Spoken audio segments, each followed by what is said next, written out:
Hello. So evidently I'm streaming here somewhere. Oh, right here. Okay, let's keep figuring stuff out. I don't hear any audio. Oh, there we go. It's pretty far behind. Okay, so what was I doing? Oh yeah, post the link.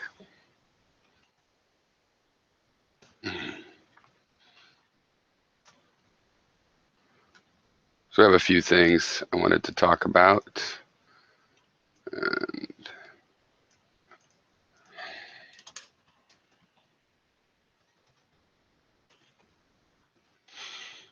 there's the join.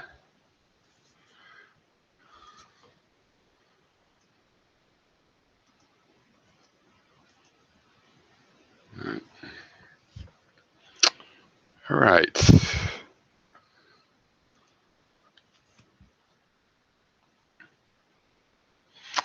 Hi, Andre. Okay, so a couple things, topics on that I had on my mind. Hey, Devon, Devon. Um, there's a link if you guys want to come in. So a couple of things. I might run through them quickly and then just go over them. Um, one is the piles of paper that Trump had there. I found out after I made my video that they wouldn't let the press look at them. And it looked like some of the folders, were empty. They might have had one little piece of paper or a little post-it note or something in there. Who knows what? But he said they were all things he'd signed and blah, blah, blah. But they wouldn't let the press look at them. This is Barnum and Bailey territory. And people are buying that. Oh, people I know. It's like they're hypnotized, you know? They're like in a sycophant illusion complex. And so the issue there is people won't even research just even a little. They just believe what so they'll believe, hey, Hillary probably was raping kids in a basement of a Pizza Hut. Of course she was. Why would it's unbelievable. The Russians, why would the Russians do that? It's like whatever you want to believe. Now here's the problem though. When they do research, mostly they fail because like the people that watch these kind of videos and even watch The Amazing Atheist or, Sargon of Akkad. These are the intellectual people. These are the people that actually want to be exposed and think about other ideas. But it doesn't seem to help them improve their own ideas, the way they're going about it. And these are the ones that are interested because that's just a wing of the bell curve, right? The bulk of the curve doesn't want to research or hear anything. So this is the real problem. This is why I would rather go to smart people and say, hey, why don't you go the next step and actually research something thoroughly? You know, like Gary researching science. He just sees things that just sit in his craw the wrong way, and so they're all idiots. And he could point the finger at that Theoria guy and go, "Don't you see how ridiculous it is for you just to call Einstein names and stuff?" And then he calls me names, calls the scientists he doesn't like names. And Gary, to his credit, is open-minded enough. Sometimes he comes back there. I mean, he's moderated his opinion on Feynman a lot, actually. But pointing the finger and, well, it's disgusting how egotistical Feynman is. And then you're like, but you're pretty egotistical. It's like, yeah, but I'm right. Well, then everybody that thinks they're right can go ahead and be egotistical. No, just one. Okay, not acting too bright. And these are the brightest people. And the bright lights in Washington, D.C. aren't any better because they're using their intelligence to predate on other people that work harder. So, bullshit. Okay.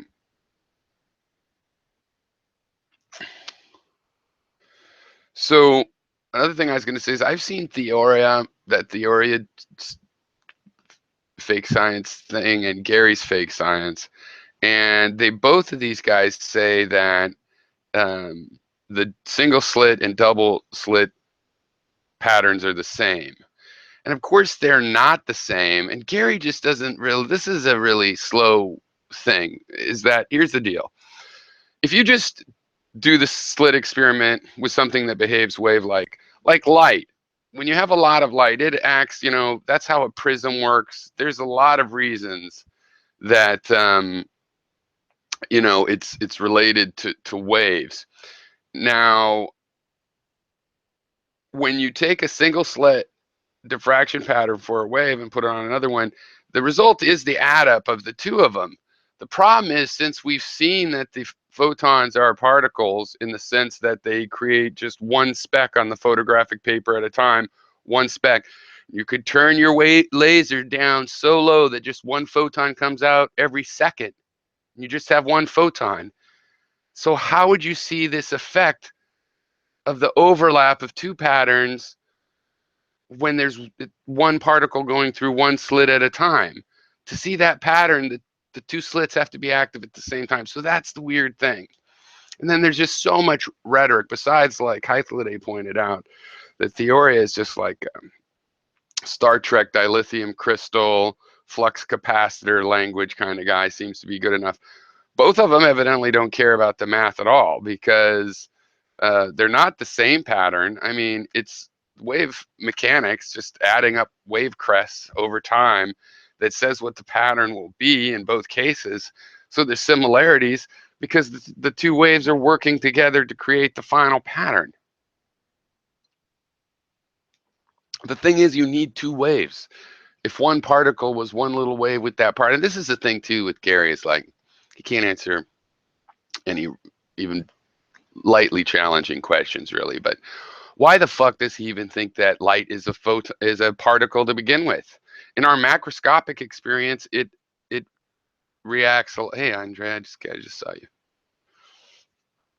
It reacts like a wave. It ripples out, and you have the color phenomena of wavelength, and God only knows what he thinks frequency of light is if it's not wavelength. Well, that's what that means. So that's weird. So you're still muted, but you have control of your own microphone. You are on dock. Andre, it's funny. It doesn't show over there. I wish there was a way just to show over there. Why does it not show over there? Don't really get that. I see it in other people. Must be the way other people capture it, maybe.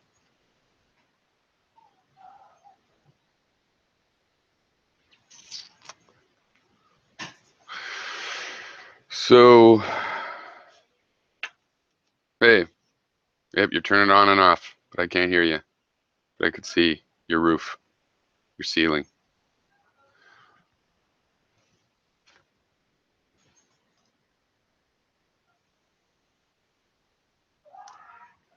So much for that. Okay, that reminds me.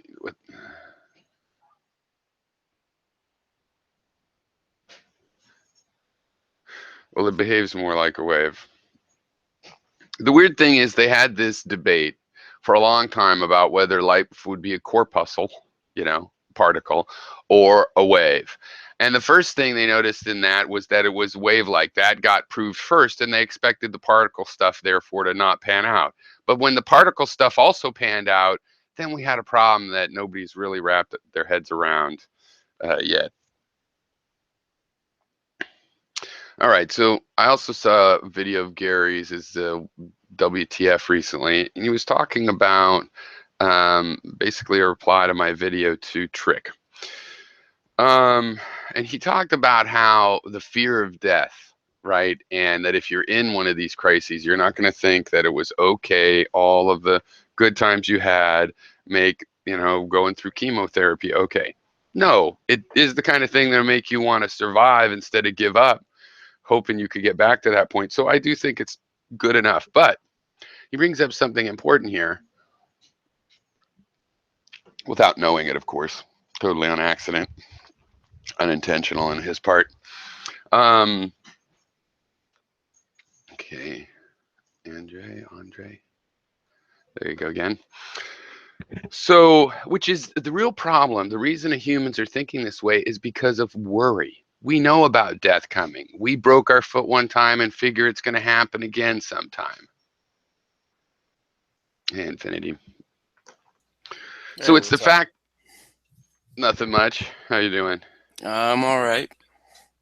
So you're talking about quantum mechanics? I did, but the video up there is a little bit behind. So I was running through an agenda of some topics that I've been thinking about. And that one of them was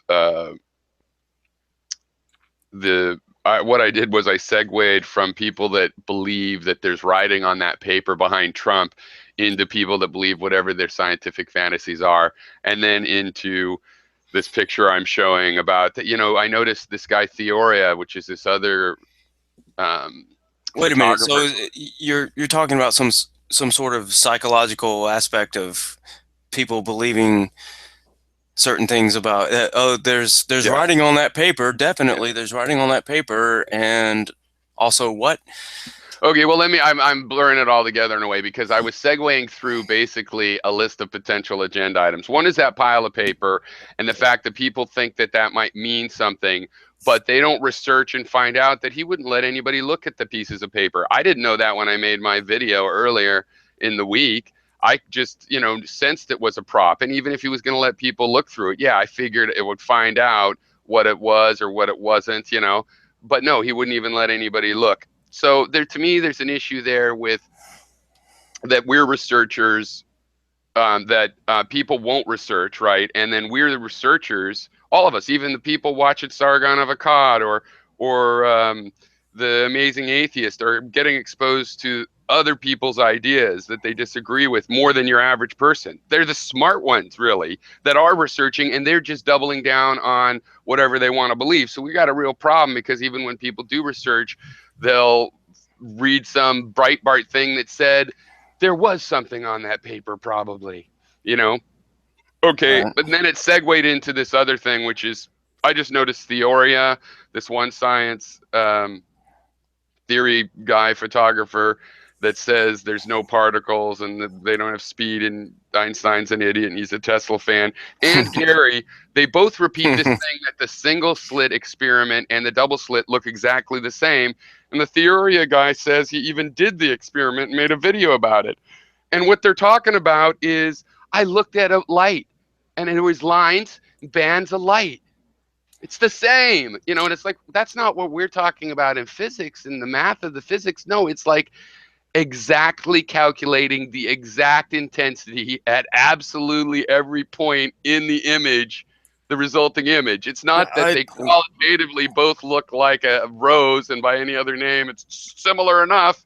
I don't understand why they say it looks the same. It doesn't look the same. I know it. Other than there's a banding, right? It's a banding. But then that's another thing it took me a long time to figure out, is the Gary, when he says it's an on-off pattern, he literally means that. He doesn't think it's like this. We're looking at it from the side, of course, that it goes up and down, is gray to white to black to gray to white to black. He Well, literally thinks it's on-off, which is what again just so qualitative. what is his hypothesis of what's going on there? I mean, why is it producing that pattern? Why Well, that's what doesn't he it tried to just explain. why doesn't it just show up as what you would see if you were shooting balls through a hole, and hitting on a screen?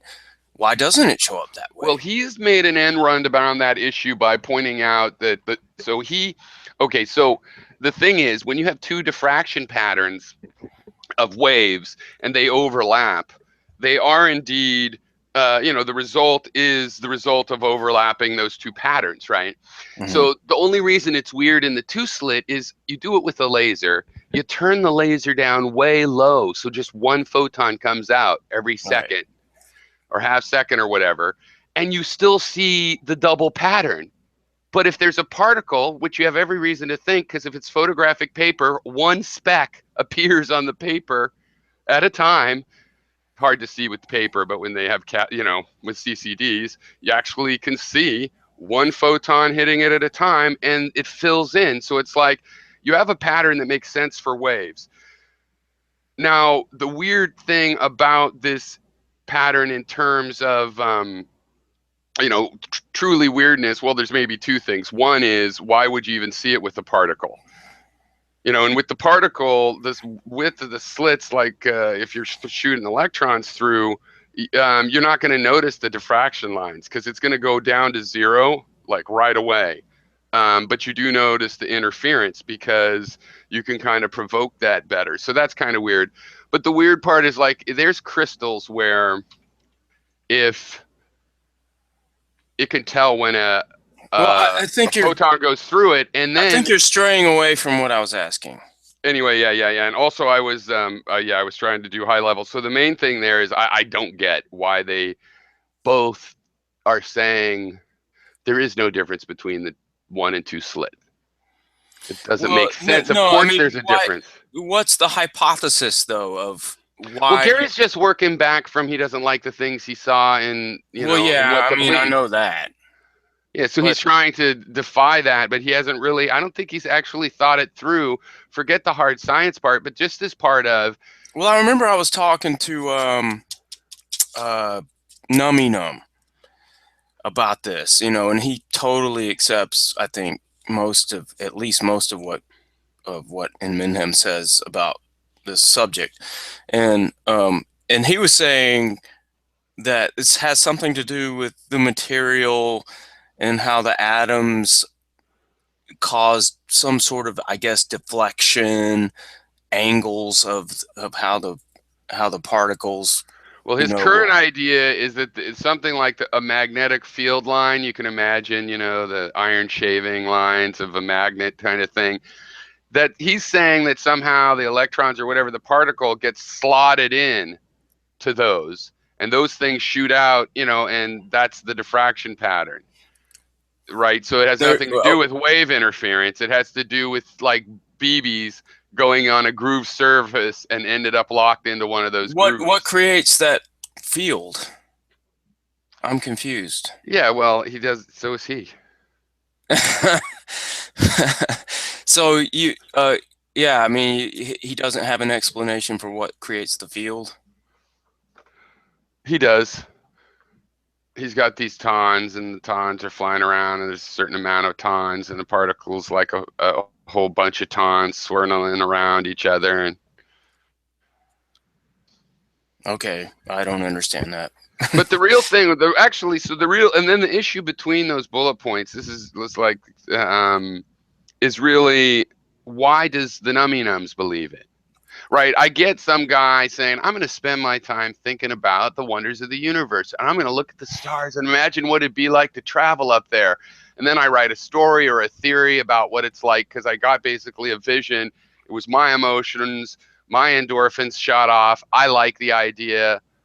Of course, I see why people go down those roads. I wish they'd learn the skills to question themselves better, but whatever. What's totally impossible to explain, as far as I know, is why other people would pick up that. And the theory is the same thing. He's got a bunch of people. There's people out there that are just as disgusted with the authoritarianism of science as Gary or anybody else, legitimately, maybe Barklord and people with their complaints, but they don't have a personal drive to have their theory. It's not because their common sense is being abused, so they want to come up with the theory, because then they go ahead and follow someone like Gary and tell me that I better watch out because I'm going to be like the guy that is criticizing Galileo, which I'm like, hey, if you're going to get in the history books as an asterisk, I don't care. I'm probably Well, just going to clearly end up there. there's some aspect of paranoia involved here. I mean, there's some sort of conspiratorial issue, and Well, that's true, but that the comes from reason both sides why too. Alex Jones is a popular figure. That That seems to is come from both sides too, right? In the sense of um, Gary doesn't like the science he's heard. He has a theory. It gets more and more different from what he's heard from the scientist news. And so he comes up with the conspiracy to explain why he's the outlier. Whereas a lot of these people, and probably in the audience, it's people that had already come to the conspiracy and they're looking for someone to explain to them the alternate right? Because Right. if you say that's a Right. lie, but until you come up with a theory of what really is going on, you'll still feel trapped in that lie. And I think that's where we are in almost every subject. And that's why people are like, oh, I don't believe the Russians, which why would they screw with our election? Literally, people have been telling me that. That's just why would you, you're just making that up? Who would ever think of that? Since when were they our enemies? Really? So you're talking to people that are going, why would they ever want to mess with our election? Are they really saying that? Yeah, I mean, the most recently is my stepson has some friends over, so that was a 14-year-old. But no, online as well. Online, people very incredulous. I watched the Sticks and Hammer guy, and it's various forms of, why would they do that? And obviously, there's, some Well, reasons why they because there's might. billions of dollars on the line. I don't know. Well, and also we It's pretty always easy have to been. answer that question. Well, and it's not like the War stopped in that respect. We kept our spies. Computers came along. They were tapping phones. What, you think they stopped tapping phones when they elected the former KGB guy to be the president for a Right. 100 years? No, of course. And we're doing it too. But that's another thing. Some people are just like, actually, Chris Anderson, aka Fake Sagan, had this approach of, yeah, he thought that they hacked this, but so what? He has some very interesting reasons why it's a so what. But one of them that I've seen other people, especially like on the left, say is, we interfere with other countries' elections, and worse, we've sent in violent coups before and fomented many violent Right, but coups. I view So those as two separate issues. yeah, No, or but what? I understand why people want to make those the same thing, but I view them as two separate issues. Well, I do think they're the same thing. I think the problem is I don't. why would that mean you don't want to accuse them? Because I want to keep doing it. Yeah, if you want to keep doing it, then don't accuse them. Say, good job. We're trying to do that too. We're going to win the next one. Fair is fair. Finders keepers. If you can't keep a hold of your shit, it's not stealing. No, And you just do it's it in not a the open. question. But But see, look, we are supposedly against it, and we should point the finger, and they should point the finger back at us and say, well, what about Kim, Uh, motherfucker? And then we go, okay, let's make a law where we don't do that anymore. In the history of politics, that's why governments whoa, whoa, whoa. have stopped doing some of the terrible things to each other because they realize this isn't a game we want to keep Whoa, playing. whoa, whoa. I think Andre wants to say something. Hello. Okay. Hey, Can Hello. you hear? Do you hear me now? Finally. I hear you Yes. now. I was just mumbling to see if you could. Yeah, Yes. I just found you from. I discovered like at the end of last year this craft science in Mannheim channel, Okay. and I don't really know a lot of physics, but I thought it made sense Well, compared to you're other probably not on the right weird track videos I've then. seen. No, but Then go ahead. but then I'm thinking about it, and like these arrows, and if you follow his rules, it doesn't seem like it would make up the world we live in. It would, even though I don't really know how it's supposed to work, really. But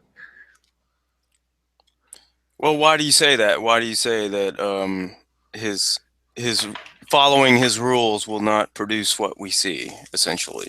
I don't know because I haven't really tried it. But Well, the thing about his system is that he's been very explicit. He's making whatever the predictions the current theory is making, those are the predictions his theory will make.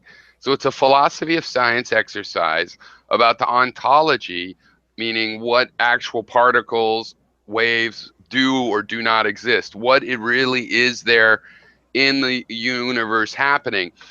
Because he wanted to reject things like, multiple universes, like the what the bleep version of quantum mechanics, where the metaphor is 100 guys all bouncing a basketball 20 feet from each other. It's a great sci-fi idea that might happen at the macroscopic level in some way. I don't even think that should ever be. You should never ever refer to that stupid fucking movie for anything about Well, quantum. it's very much motivational here. This is one of the things that set Gary off. That and its popularity lent credence to the idea that science has just become a bunch of woo woo stuff, and they just sit in there in the gender study faculty lounge when it's not being used, talking science, and Well, I and remember just in a big watching that, and cabal of how we. I remember watching that movie and not knowing what it was or knowing nothing about it, and I just clicked on it and watched it, and the more it went along, it was just like, this is bullshit. I mean, it's like the bullshit just kept piling up and piling up. It was Yeah, but it's just important it's which a thing. horrible. It's like a campaign of misinformation in that movie. Well, see, here's why I don't think it was a bad thing culturally, is because it did misrepresent things.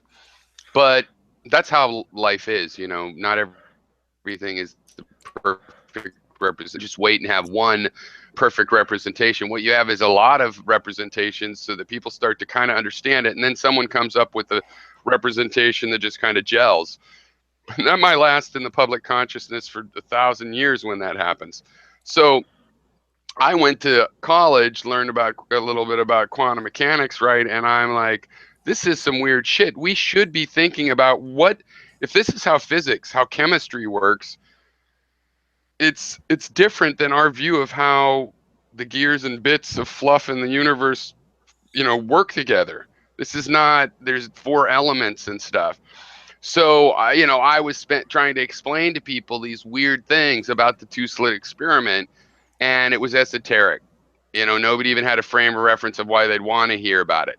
After What the Bleep, people had a frame of reference against which you could try to explain what the movie was trying to say, how it got it wrong. So Yeah, but come on. I mean, they could have done a better job to begin with. well, they weren't You really don't you trying to. don't you don't have to you don't have to correct anything. They weren't really trying to. I think it was Well, I made know by that people. because they had an agenda to begin with. Yeah, it was kind of a quantum spirituality approach. But on the other hand, they had some good people in that movie, and They had some good people in that movie. yeah, that did represent kind of the fun or slash philosophical or slash, just having Maybe they fun with did, yourself. but I just remember the most full of shit people, I guess. I mean, they were like they had the Well, woman that no, there were some just pretended. scientists. They had the woman that they had a chiropractor on there talking about this shit. Yeah, and they had that And Ramadama woman that's a known fake and stuff. yeah, Yeah, no, but they had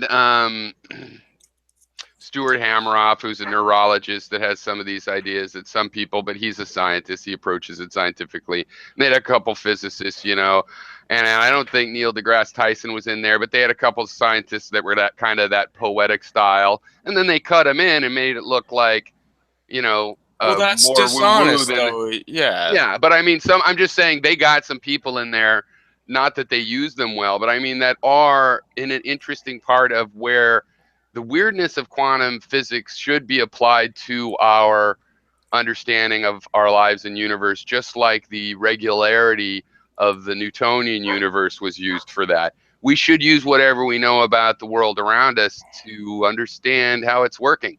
well, in my So, view, what quantum mechanics reveals is that we don't know jack. We have very little. We have a very tiny pivot point, I guess, to understand what's going on in the universe and understand physics itself. And all it does is create question yeah. mark after question mark. Yeah, but see, that's just right. This that's not like from a skeptical point of view of a skeptical epistemology where we don't expect to have final answers or absolutely correct answers. That's not really the way I would put it, right? It's not that you don't expect to have the answers. It's that it obviously points out that we don't have the answers. But I don't expect to get that kind of an answer. What we do have, and why our knowledge works so well, What is do you that mean? I mean, why would you just default to we can't possibly have? because here, for example, the gravity. How do we crack this idea? First of all, you drop a ball. Is it always the same amount of time when it falls? It looks like it, so you can count and get better and better timers and just see that. And then you can see when it falls half as far and a quarter as far, and you can get all these numbers. and you find out, well, it's going faster the further down, and you have all these numbers. And if you are a clever mathematician, you can solve for a mathematical equation. Now you know that it's a direct acceleration. You could calculate with the force of that accelerator. You don't have the concept of force, mind you, but you could say it's going fast, 9.8 meters faster every second that it's dropping, right? Now, right there, you know a pattern, right? You know that it follows this pattern, but you don't know why. A theory of gravity, the Earth just sucks. It's flat and it's accelerating upward. You don't know the philosophical interpretation of why. You don't know. And those are the kind of answers that you're going to chip away at and think you have a better understanding, but it's always going to be vulnerable to a paradigm shift, according to Thomas Kuhn's old theory of scientific paradigm shifts. But the pattern that you have of how fast exactly it falls, that becomes, that's not changing. You have a new theory and it has to match that pattern, right? When you put light through two slits, one photon at a time, it creates a pattern. We have at least one formula that will show you the pattern as exact as we've ever been able to measure it. Now, the question is, well, why? Why that pattern? How could that work? Is it a particle? Is it a wave? All these kinds of things, those are the things we still have to look for answers to. But we'll get some of those answers by pinning down how the math works. Some things get eliminated. Yeah, but why does all that mean that we shouldn't expect to have an answer?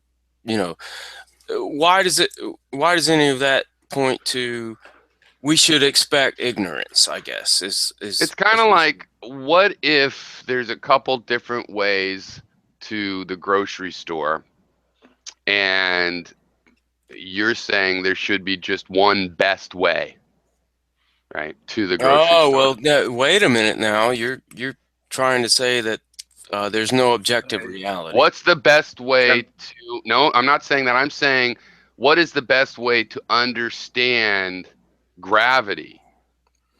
That's separate and going to always have infinite answers compared to, if I drop it, what's the amount of time it's going to take to hit the ground, right? How fast is it going at any given instant while it's dropping? Okay, but So that's what we know. sorry. Go ahead. Go ahead, Andre. Can you see the link I sent there? Yeah. There was like some other third guy that's not Gary or the Theora guy. What's his name? Bill Gade. Oh my God! Yeah. He has some really strange. It looks like Trump. Kind of. He has a really strange theory. He says like everything is like connected by ropes pulling each other, and he doesn't believe in mathematics or anything. That's just bullshit. Mathematics? Yeah. Yeah, he's. No, I've never heard of this guy. Anti-math guy. Yeah, he doesn't trust mathematicians, and he's making a living off of it. Oh, of course. That's why. He's for old time he looks successful. like Trump. And then there's this guy Theory. That is amazing. His hair is just like Trump's. A failed surgery. But some of the things he says in the introduction is pretty interesting. Before he starts talking about his own explanations, but when he talks about like that, we don't, just because we know how something behaves does no explain why or anything. Yeah. So it doesn't explain why it's happening. But then he tries to explain it with some really. So, but wait a second. If I say I can explain exactly what is going to happen, and your complaint is, yeah, but why? Yeah. Are you saying that why really beats the ability? I mean, it'd be more. Let's say I could explain exactly why this is happening, but I don't know how it's going to turn out. I could tell you exactly why it's happening, but I won't be able to make any predictions. Or, hey, I can't tell you exactly why it's happening, but I could make an exact prediction on what's going to happen. I think the what's going to happen is a lot more impressive. Oh, I agree. Well, that's the predictability factor. But it's not just predictability. It is predictability. That's the evidence that the pattern is apt. But what it's really about is like we found this pattern. Well, Parabola. if you can get your predictability fact, well, it depends on what you mean by why. Well, But okay, let if me you put can it get like your this. Yeah. predictability factor in line and it's working, then your why is going to make more sense. There is a fundamental problem with the way we're thinking about it. The reason why is in our head, and it's kind of like a story we tell ourselves to help ourselves memorize the pattern better. It's ephemeral, right? That's what I think. I think so for example, when you throw a rock in the air, from the moment you let go of that rock, it travels in a parabola. If you're on the earth, right? It travels in a parabola. Yes. That pattern is known. It's not just the predictability. I mean, the predictability is a useful way to show that I intended to do the pattern, right? But it's a bit of a stage trick compared to the real fact of once you've established it's a parabola. Okay. Yeah, but why is it So predictable? It's so that's predictable because because it has this pattern. your explanation of what's going on lines up. No, it doesn't matter what's causing that parabola. Once they measured that it was a parabola and then worked back to this idea of Yeah, but gravity, how do and you then they predict still it? don't know what gravity is. And if they explain gravity in terms of something, they won't know what that thing is, and it'll infinitely regress this question of why.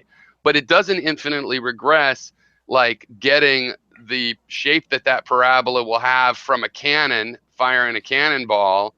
That can be known to within inches or millimeters or whatever, depending on the quality of, your cannon and knowing how fast it's going to come out and that kind of stuff. Arbitrarily as detailed as you want, that pattern is known, right? So Well, I that we mean, if don't you're have an talking explanation. like equations of motion, though, are dependent upon certain things. So you have to have some concepts there. It's not just this naked equations. Well, what happens in science is they rederive things, right? Like the speed of light was derived various ways. The electromagnetic field propagation perturbation that was predicted went at the same speed as photons were measured. They had like 3 or 4 different things, and that's what science is looking for. So, I mean, Well, you have an empirical. I don't mean to interrupt, but I get what you mean. I mean, you can't just that you could make all kinds of predictions that come true and still not really understand the process that's occurring.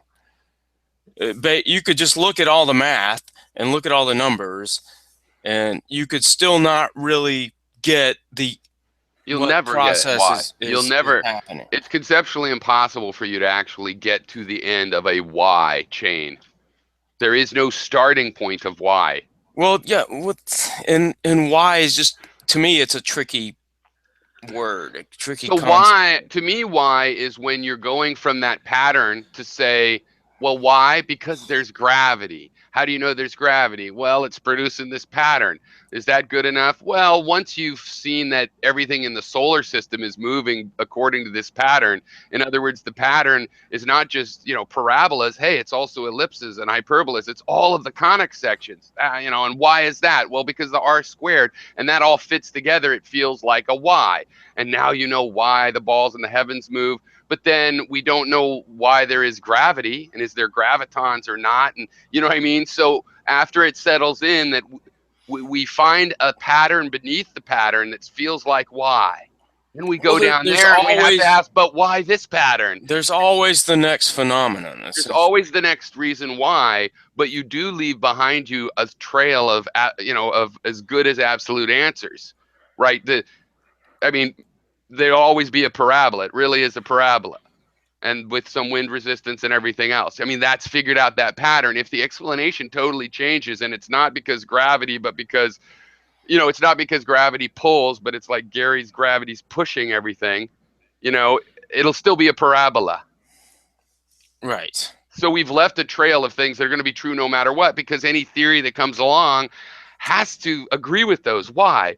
because it wasn't just out of our head. We measured it. We did the numbers, and it's a parabola. Now, does it want to be a parabola? It doesn't matter. The parabola is like a shorthand for I can guess all the numbers. You know what I mean?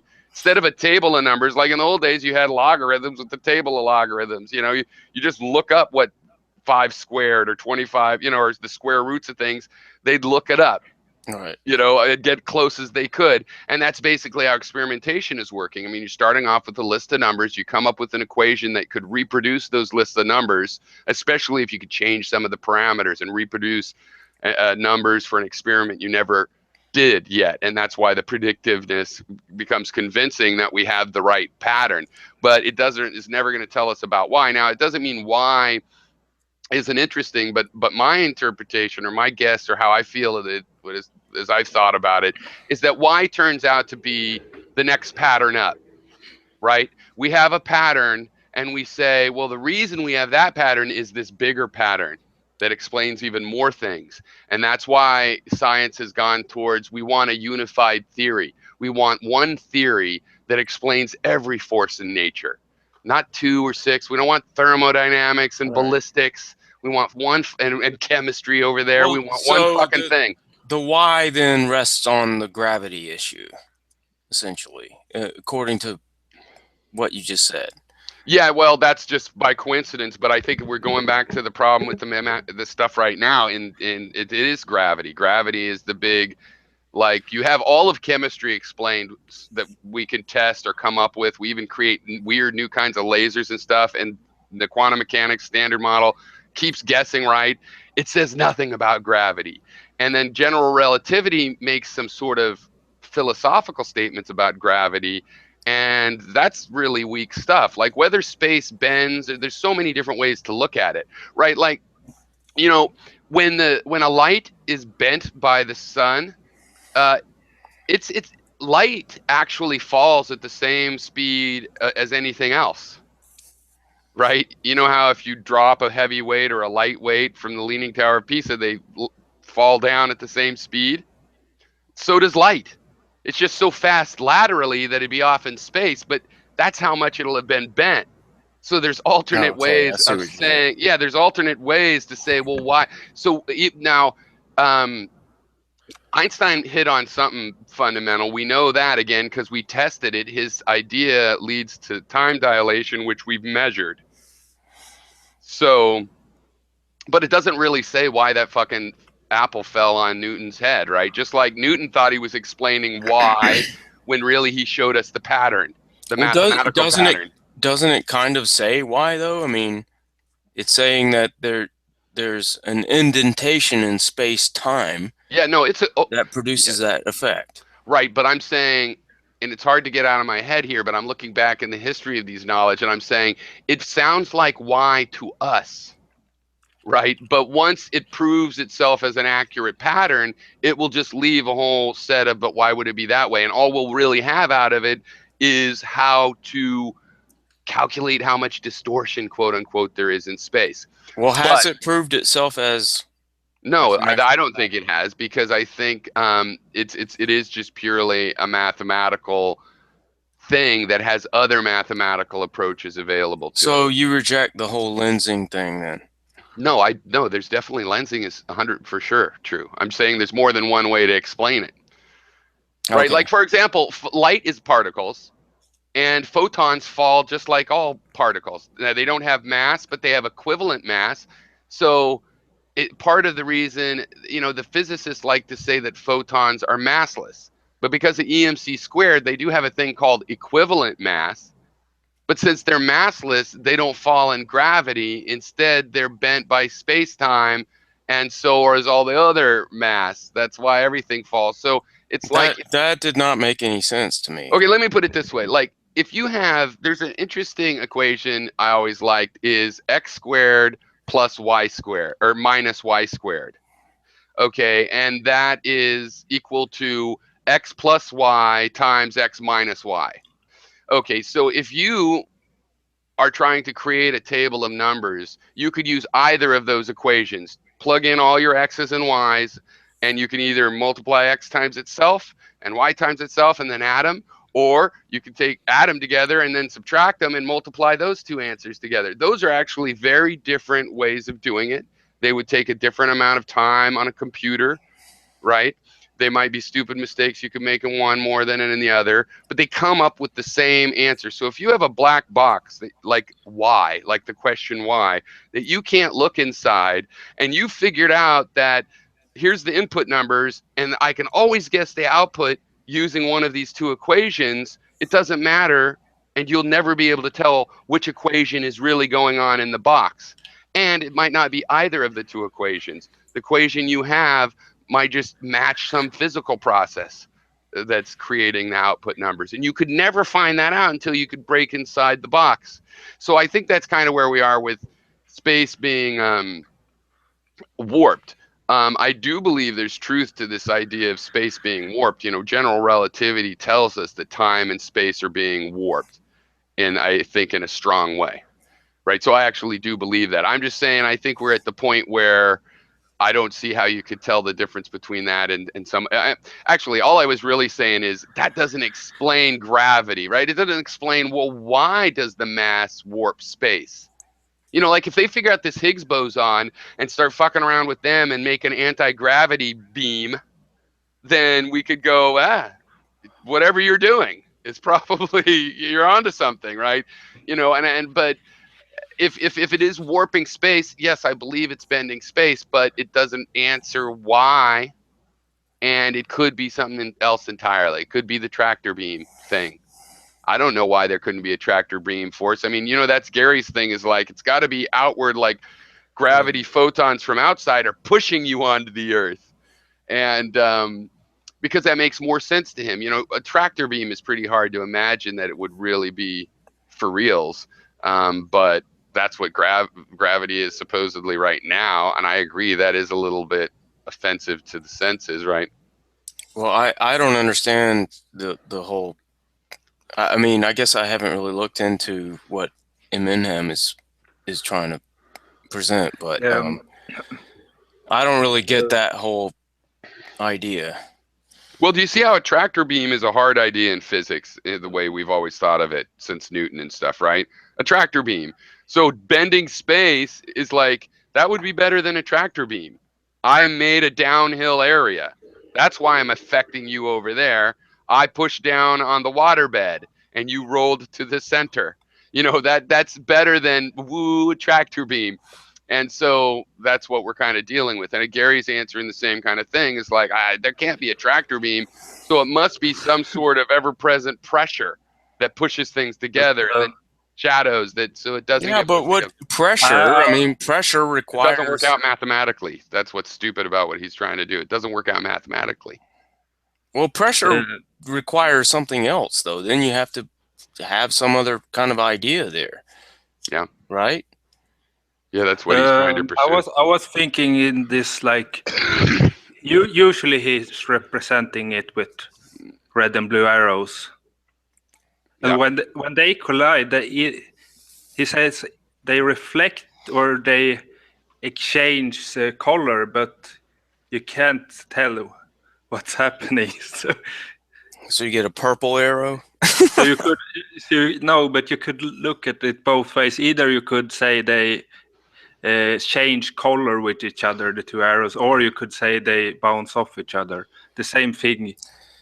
But he also says it takes an amount of time, so I'm not sure really. It's a bit confusing. Is what really he means is happening. But well, is time a constant in this scenario? Time in his, I only know that time is not a dimension according to him. It's time is linked to speed. You do understand that Gary's real argument is that the universe doesn't take all this crazy woo-woo, being in two places at once, it doesn't take any weird stuff. It's totally common sense. And then the theory he's telling us with the fishes and everything, that's the common sense one. It's not weird. It's not hard. What's complicated about it? I think that's the irony right there. I think there's many things that's complicated, but about his explanation, I rather. Of Of course, and that's a beautiful thing about it. Actually, I'm interested in it. I'm not all. I don't like this kind of stuff because I like to mock it. I mean, often I find very interesting systems. This guy here, an artist Like theory on physics and time. He's great. His graphics are great, and I think he's onto something. And he's trying to find the metaphors that fit what we've seen, but he's not ignoring the weird fractal nature. But especially an artist can sometimes come up with a visualization where it's like if I was to tell where it makes sense, because like for example, the idea, think about your primitive person pre having any school or anything, all you have is language, and somebody's explaining to you that if you walk in this direction north or east, let's say, long enough, you'll come around up behind yourself. That would be pretty hard to explain. Like, really? Yeah, I don't think so. yeah, And yet now we know. And how? Well, the visualization, and it's kind of artistic and mathematical, the geometry of, oh, well, it's a circle. Yeah, of course, I'm an ant. I walked around and I came up. And so it's like that. Sometimes people that come up with the their own esoteric scientific ideas, they're doing an important thing in natural philosophy of giving us ways to think about the patterns, but they have to match the pattern we've seen. They can't just wipe it out and tell us NASA is, lying to us. They're raping kids at the Pizza Hut. You can't believe them. And so, you know what I mean? It has to match, and it's difficult to do that. This guy yeah. is really interesting. Also, this guy is not at all interested in fuck all you scientists and you fucking push me down and where's my Nobel? He's just like, I like thinking about this stuff. Here's some great graphics, and I think it works like this. And here's how. And actually, an interesting thing is he says something similar to what Gary says, is that time is really just the interaction of events. The fact that a photon strikes a surface creates like a tick in time. So it's kind of is similar to Gary's theory. The words Gary uses to describe his idea of time dilation is just, like when a chemical process changes speed, you feel the speed differently. There's more to it than that, but because it happens at the physical level. But this guy that's what his theory is about. And I think it's good. And I think it's the kind of theory some scientists could watch it and go, holy shit, I can put the math on that, and it could become a real thing. What's this channel name? I can't see. It's he used to have his name in there. Now it searches really easily because it's so long. His channel name is actually An Artist Theory on the Physics of Time as a Physical Process, Quantum Atom Theory. They let you have a name that long? It was so long, I didn't think that was his name. Yeah. I think his name was Nick Harvey for a long time, and then it was Nick Hardy, An Artist Theory of Physics, and then it's this. And it's good listening. Plus, he is doing visualizations that try to capture at least some of this kind of almost the artistic beauty of the weird, the Salvador Dali aspect of all that we're being told, and so I think it's actually, I'm totally into the idea that an artist would say, well, I'm going to look at this as an art theory problem. Nature is a work of art. What's the artist's theory that's making that shit? How does that actually work? How could time actually work like that? So you're saying there's a creator? No. If there's a work of art, there has to be an artist. An as-if artist. Yeah. Well, I've long had the idea that the so-called observer effect that we see in quantum mechanics studies and experiments, I've long had the idea that it has something to do with our misunderstanding of how time works.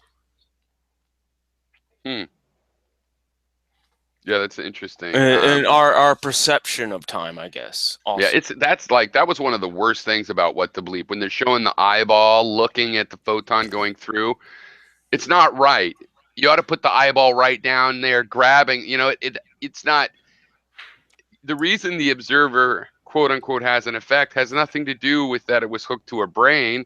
A brick is an observer. It was there, and the thing struck it. Right? That's you're because you're Yeah, but you interacting with can't that verify information. that though. Well, okay, here's the weirdest thing about it. Okay, so when the two-slit experiment, when you see the observer effect, they have to check where the photon goes. So like the one way, the cleanest way that I know of, they've tried a few, but there's a crystal, and when the photon goes through the crystal, it causes a reaction in the material of the crystal, and so it could sometimes even absorb that photon. So they pump energy into this crystal, right? And the photon will travel through, but they can see a little blip on their little meter that it went through. But the thing is, you're still interacting with it, right? So is that fair? Because what they want to do is, how could you observe it going through without interacting with it? That's a pretty clever way, Well, the quantum but it's not eraser thing enough. is pretty compelling. Yeah, that's really weird. That to me, that's I mean, if you're going to talk about these things, you have to go full bore Yeah. But and doesn't it deal with show that that there's no experiment. collapse? Again, it does, even as a common sense thing. It shows that there's no collapse. Everything keeps being multiplicative. It's almost like that's why the multiverse makes so much sense, like from this pseudo mathematical macroscope. I mean, there's reasons it doesn't make sense, but because basically it looks like everything happens, but whatever I see, I'm committed to. So, like, if at the macroscopic level, it'd be like a guy's crossing a road, the car's close, he has a 50% chance of getting hit. Boom, he gets hit and he doesn't get hit. And whichever one I see, I'm like ontologically committed to. Like, the Inspector Clouseau is going to know that that's what happened. And the other one, is Well, I happened too. suspect though on the macro level, it doesn't work out that way. Well, it doesn't mean, even look like it does. And I could tell you this one should so be more common. The reason that does not look out to happen on the macroscopic level is people forget in the quantum mechanics where things split, they also collapse back together. I mean, they focus back together, right? So as much as the universes are splitting, they're merging. So but you don't have big differences. What you have is down at the micro level, a kind of a fluctuation, like a foam of wah, wah, wah, wah. But really, it keeps coming back. It keeps coming back. The Feynman diagrams, it keeps coming back. And what it is if there's an event, it's kind of like I rolled the dice and I got a 7, but there's, a bunch of different ways to get 7. But once everybody's forgotten which way you got 7 and all that matters is you got 7, then it's like there's this superposition of all the possible ways of getting 7. It's kind of like sometimes information stops mattering. Nobody remembered that. It could have gone 5 ways and you ended up at this destination. So that old information, it's as if it doesn't matter which way you got there. So the universe has remerged. So if you really got there 5 different ways, but then ended up at the same place, at that moment you're at the same place. It doesn't matter which history. well, They're all yeah, but equivalent. now you're really making some pretty extravagant claims, aren't No, you? but that is what happens. Uh, No. In the bubble chambers, in the collisions, Yeah, the it particle sounds like colliders, you that's are what saying it. happens. It sounds like you are saying it collapses. Okay, because the words, but this is different than the Copenhagen collapse. The probability waves, or whatever they really are, that they just map to probability, but whatever they really are, they're rippling out everywhere, and they keep doing that. But a separate thing is we do see particle phenomena, and when you have um well, like in Well, there's another just certain example is things in the that you can't deny because they've been proven to work. yes, In the quantum patterns. tunneling, Right. Certain aspects that of the sort of patterns. thing. Yeah, the certain We aspects can. of the patterns have been proved. You could come up with another reason, but you can't pretend like the weirdness of that pattern is not going to go away. The weirdness of the double slit experiment, we're stuck with it. And if we come up with a nice, clear explanation, future generations might not consider that sort of thing weird, but it's not going to change what the part that's weird to us. Right.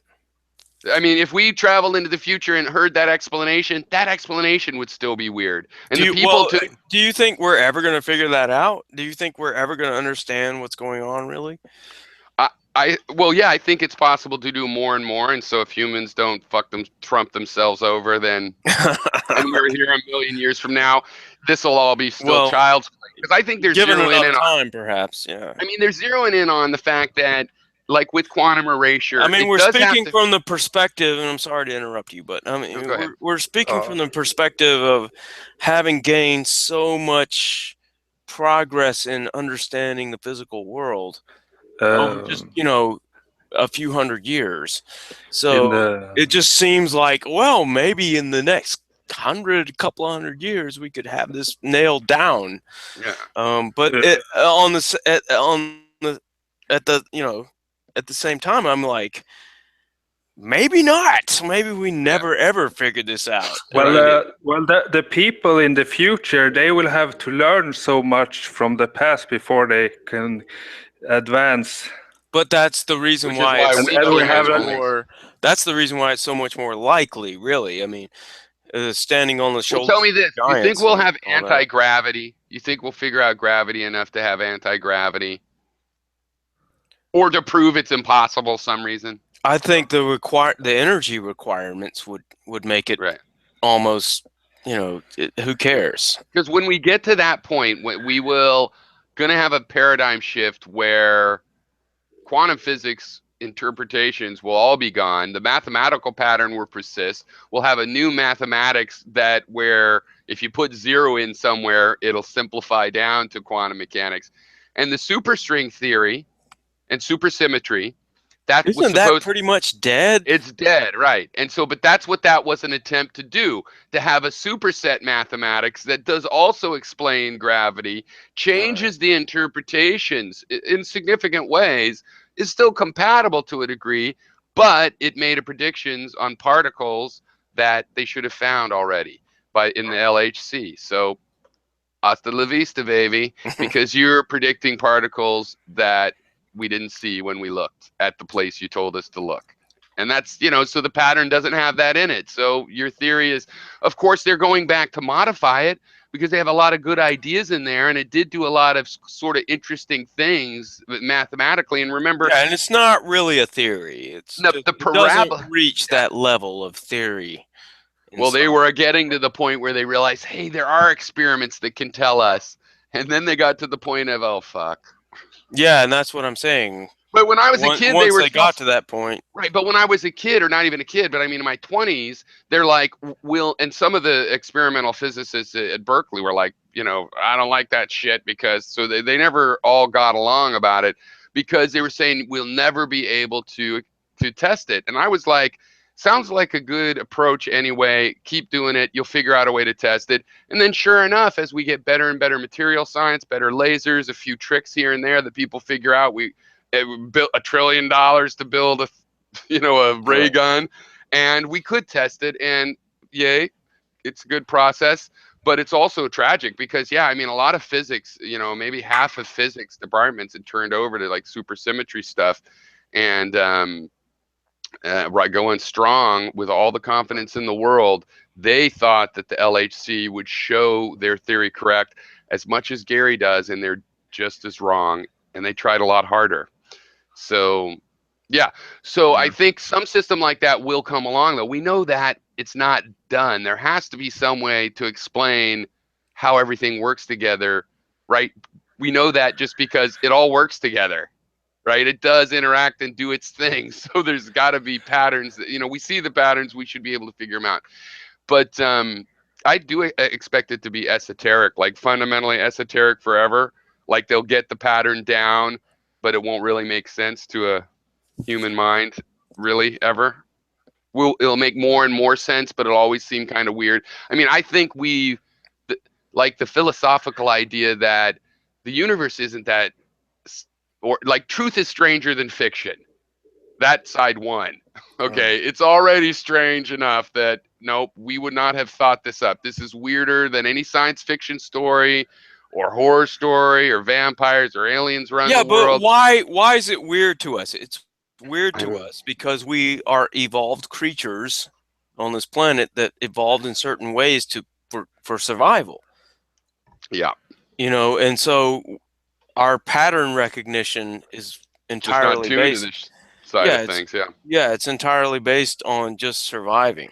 But see, that swings me around to a defense of why people would make something like what the bleep is, because a lot of the things in quantum theory and are phenomena that we human beings are kind of good at, and like computers and machines with gears and things aren't so good at. So, it does look like some of the techniques, some of the patterns that are available. Well, they're not good at that now. Well, They like might factoring be. numbers. I mean, I don't think that's like something you can say as a principle that's just always going to exist. Well, I mean, I say it because, like, the way you make a quantum computer, so-called, or just a quantum machine that uses quantum physics, and where you ramp up the useful weird part, like to make a laser or a diode or something. If you want to, uh, apply these machines, what you do is you're basically playing a game of making things more probable, and setting up waves where things cancel out, giving them a 0% probability, right? Like the lasers, the reason they can move atoms with lasers now, which seems weird, is because if the laser is the right wavelength, they can actually grab that thing with their lasers, make it so that there's zero chance of the thing being at a particular location. And then they move the zero chance around, and lo and behold, it works like a cage, and it can actually move around single atoms. Not any atom, but like the metal atoms and stuff. And IBM for years has been drawing things this way, and super microscopic, where you need a tunneling microscope to see the IBM logo.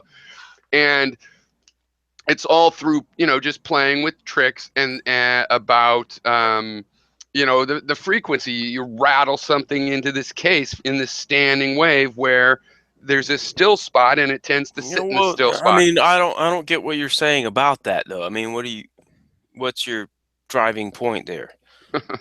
Okay, that's a good question. I don't know. It's really cool. I think that it'll always be weird, is what I say, and I remember that was the point I was trying to get at. And on the other hand, it's also like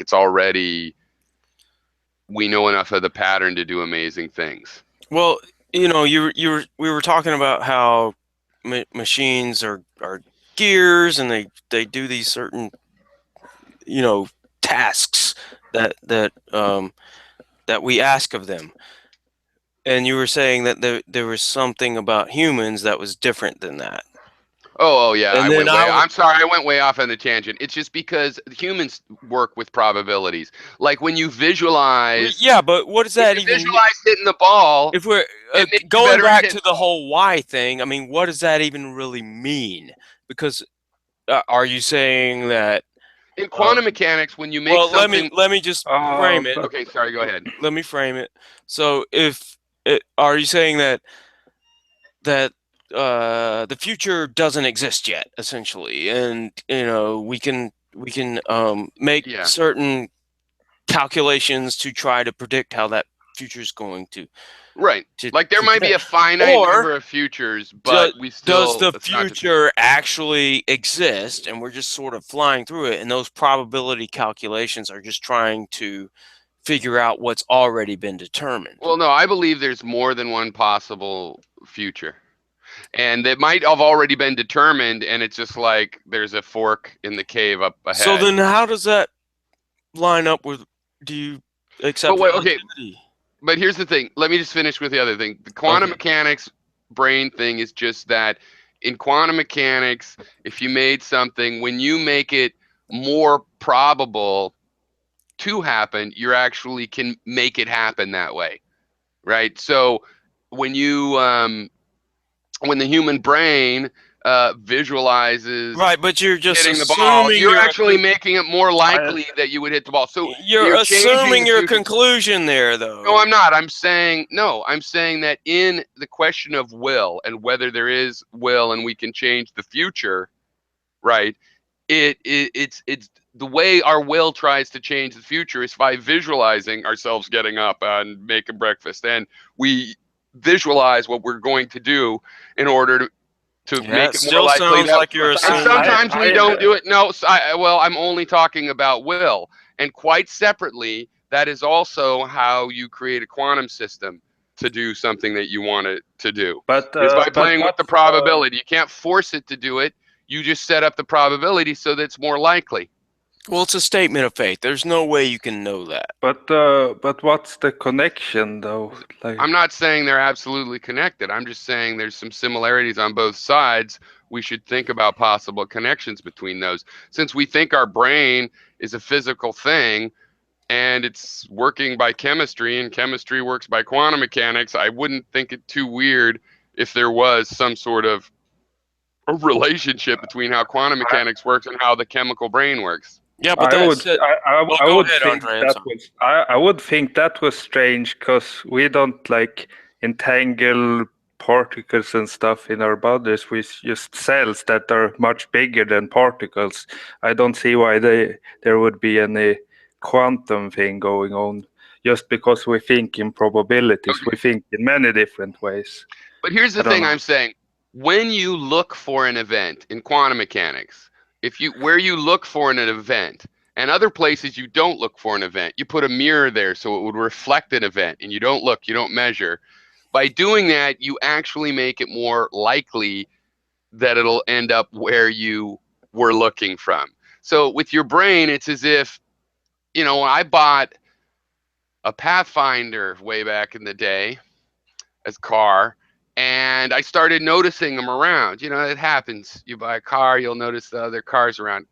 Psychologists will tell you, since you were primed by looking and shopping and spending that day, now you drive and see this car all the time, your brain is primed to be able to see that pattern, right?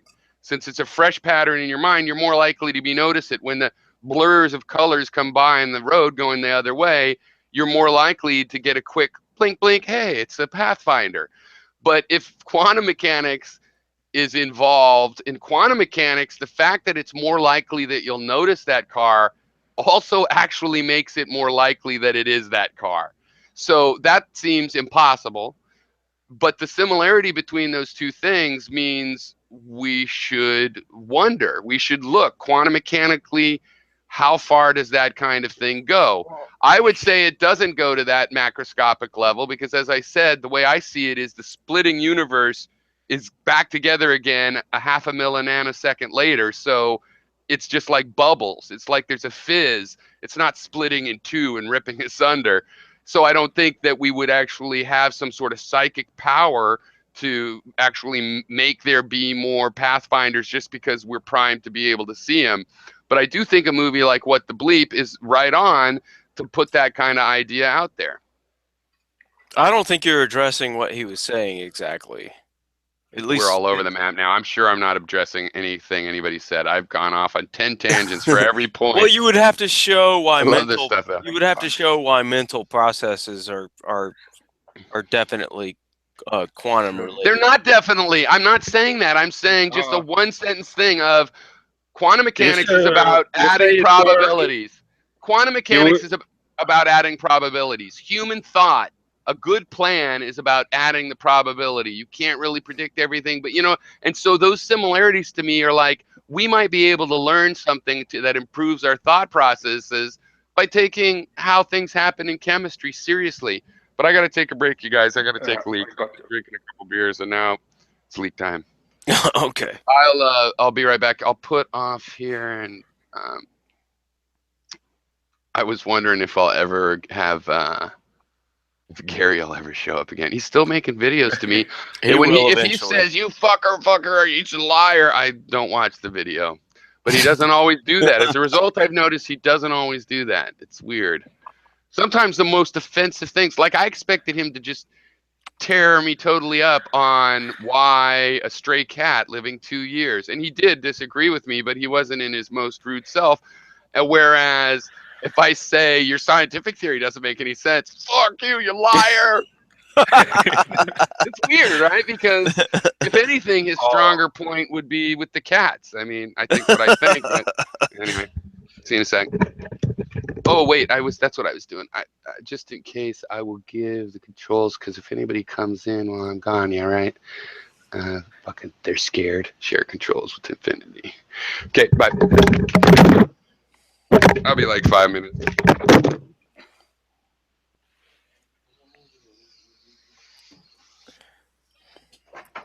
So noisy.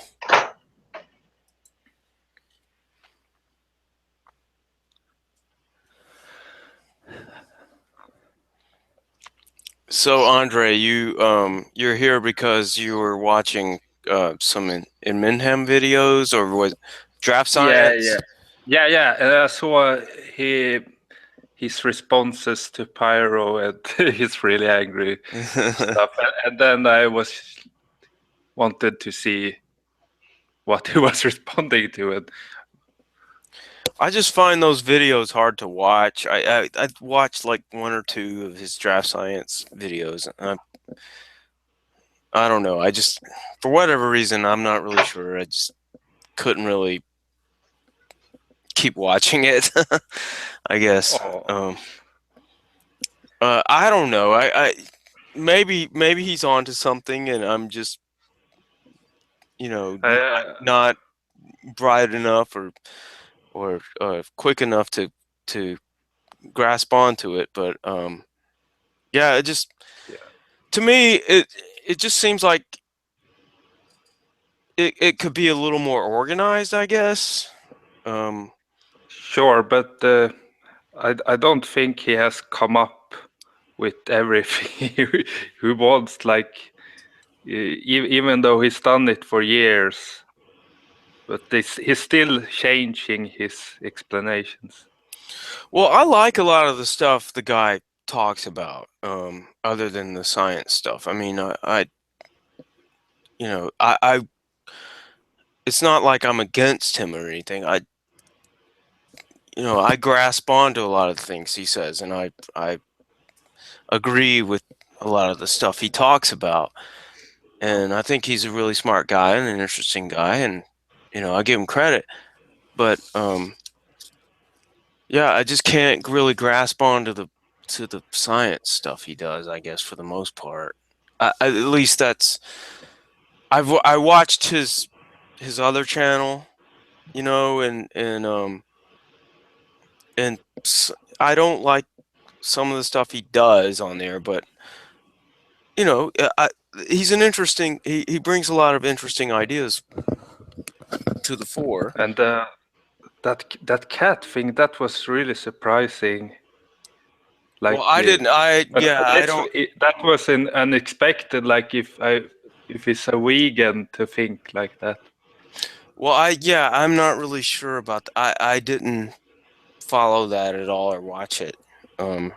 So I'm not really up on that topic, but Okay. Yeah, but he thought it was right to kill healthy cats because it's not good for the cat to live in captivity or something. well, then why does he take in all those cats? Doesn't he take in? I've watched videos where he's got all these cats.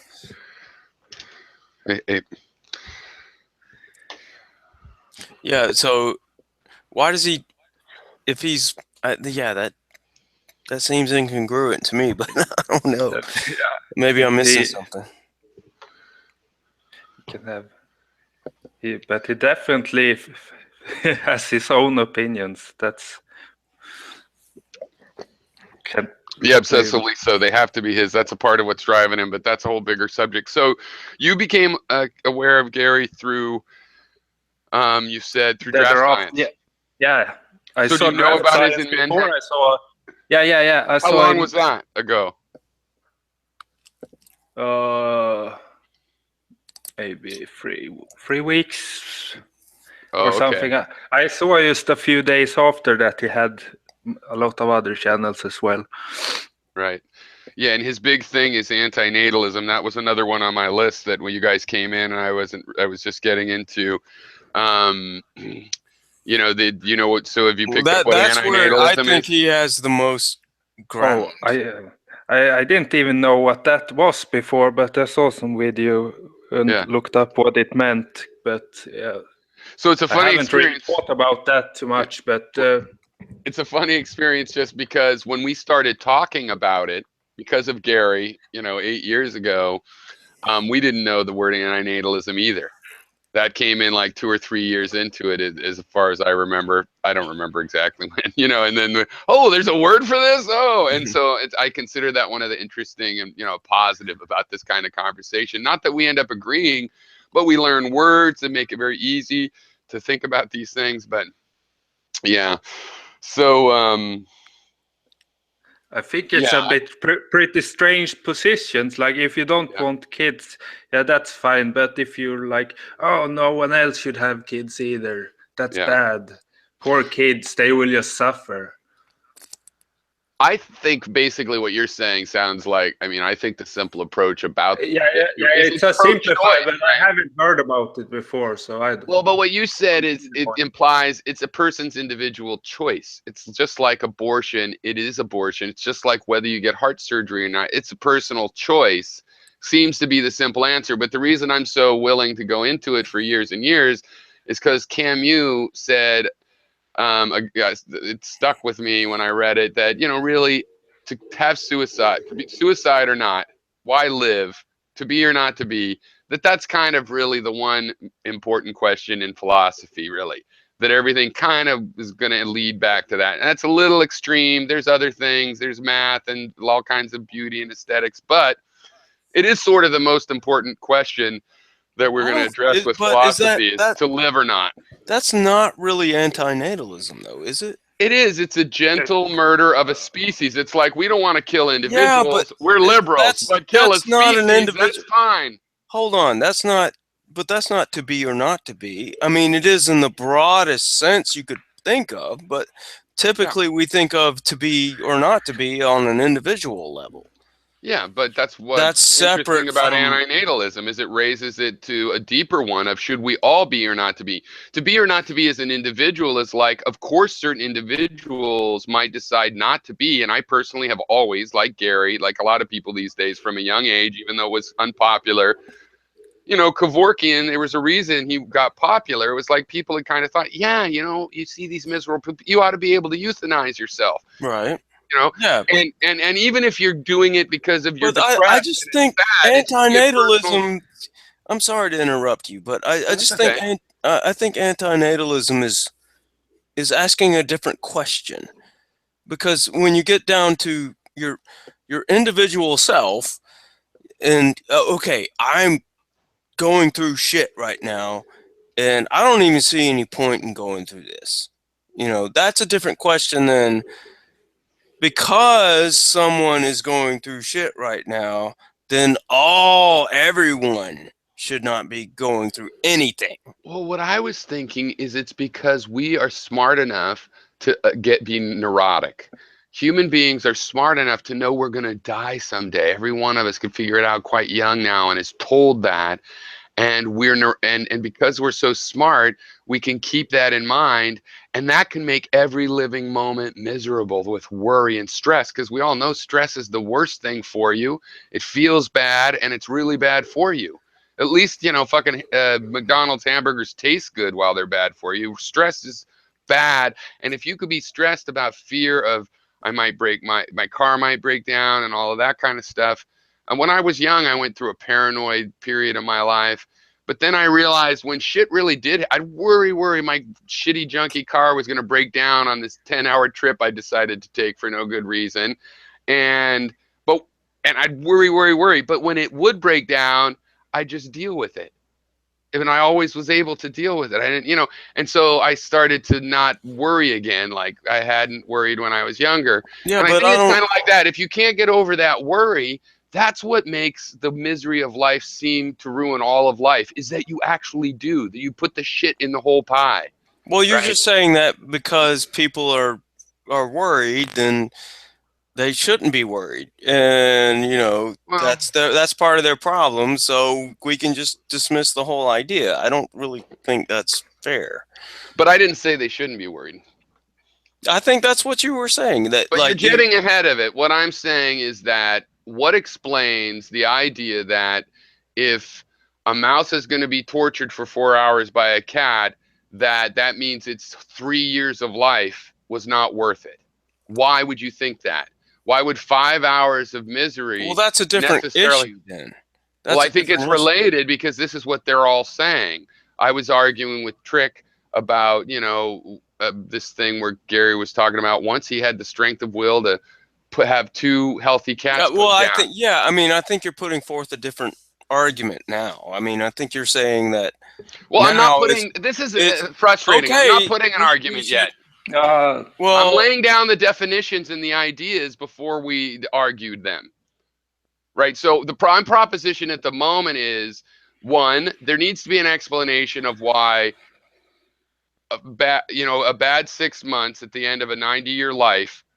These people tell me that means the 90-year life was not worth it and people say it all the time. Since you die, everything's futile. Nothing ultimately matters because you're going to die anyway. Why would dying for 5 minutes at the end, why would that ruin the whole rest of it? That needs to be explained, I think. And so my proposition is that what explains that is human beings can worry. So during the 90 years of potentially good times, they weren't good because you were worrying about that death because you knew for a fact it was coming. And the fact that you knew that, man, it's like knowing somebody's going to break into your house and shoot you one day and not knowing when. That would make you fucking stressed out. That is what makes them say life isn't worth living, because they worry. Now, I'm not saying they shouldn't worry, because that's a different subject. well, no, I think you are in a sense saying that they shouldn't worry because No, it's just because going to you're I mean the ultimate driving point behind your criticism of that is that if they don't worry about it so much, they'll just be a lot better off, no, right? I'm not, but they don't necessarily have the choice not to worry. So you're not taking the alternate into account. I support the right to suicide. It could be, if you can't stop worrying, that you should totally commit suicide. That if I was in that situation, I would get out of it I with just suicide. Well, If you does can't misery stop boil worrying, down to if worry? you I can't mean, stop worrying, then life won't be worth living. I don't It think doesn't mean you should misery stop worrying, because maybe you just stop living. I don't think misery boils down to worry, though. I mean, there's Well, do it's you? not Okay, just let's go through it worry. 2 steps at Worry a is time. essentially a futuristic concept. I mean, right? Well, go through what I said one step at a time. Let me see which part is a problem, or maybe both of them. So first of all, do you agree that there's something odd to thinking that having a bad experience for 6 months makes a 50-year life, not worth having in the first place? Because that's what they're saying. Don't have that 50-year life, and they've used that case. Yeah, they'll revert to a case where you're born and it's bad all the time. But they also use this case of an ordinary life. We're all going to have this miserable death, Well, most of us. maybe they refer to that, something So like that. why doesn't that But need an I don't. That's explanation? not how I understand the issue. Okay, I see what you're saying. So that just seems beside the point. It's not really fundamental to why the antinatalists have their position. What do you think is the fundamental reason for saying that the Well, risks it's like Inmenham says, there's joy there's and there's there's misery? a value equation, right? And so there's obviously way more suffering, and he's not going to go into all the philosophical details of this, has been my experience, but there's way more suffering than there is benefit. And so it really just comes down to that. So that makes the whole ridiculous process of life absurd to continue. And if we have control over that, then we should do something about it. But here's how I look at it. These are not the people that are undertaking that suffering, right? These are mostly people in comfortable Western Well, I don't situations. think it boils down to just people either, right? I mean, it's the entire aspect of life. What I'm saying is, Any creature that has any any sort of cognitive sense of what's going on, that actually experiences. but that doesn't really explain it, because if there is more suffering in the world than there is joy, which I think is debatable, but I do think that there's a tremendous amount of And injustice. not even I joy, think people but could be just a lot happier. just plain, just plainular. Just, hey, But I'm wait, existing. hello. I'm not happy. I'm not sad. What I'm saying is, even if there was more misery, my attitude would be to do something about that. Invent pain medications, stop slavery and war, stop the things that cause Well, misery. yeah, okay, but Okay, and they I agree say, with you on that. but wait, I'm not. See, this is. It's not so many. It's not assertions 24/7. It is what. How does this work? What is this pattern? What is this pattern? Okay, so I would react, make the problems, mitigate the problems. They're reacting, don't live at all. So Right. the fact that there's more misery isn't really causing that difference. But maybe it is, because I don't really think there is more misery. Even with all of the slavery and oppression, humans are pretty clever at finding, they'll make a game out of a matchbox or whatever, and trying to enjoy themselves. Even slaves on a slave plantation, when they had some hours at some evening time, or some girl they caught their fancy, they tried to create pleasurable moments for themselves. Humans are pretty clever at that. If there's so much more misery than there should be. I'm sympathetic to the idea that there's actually more misery than joy.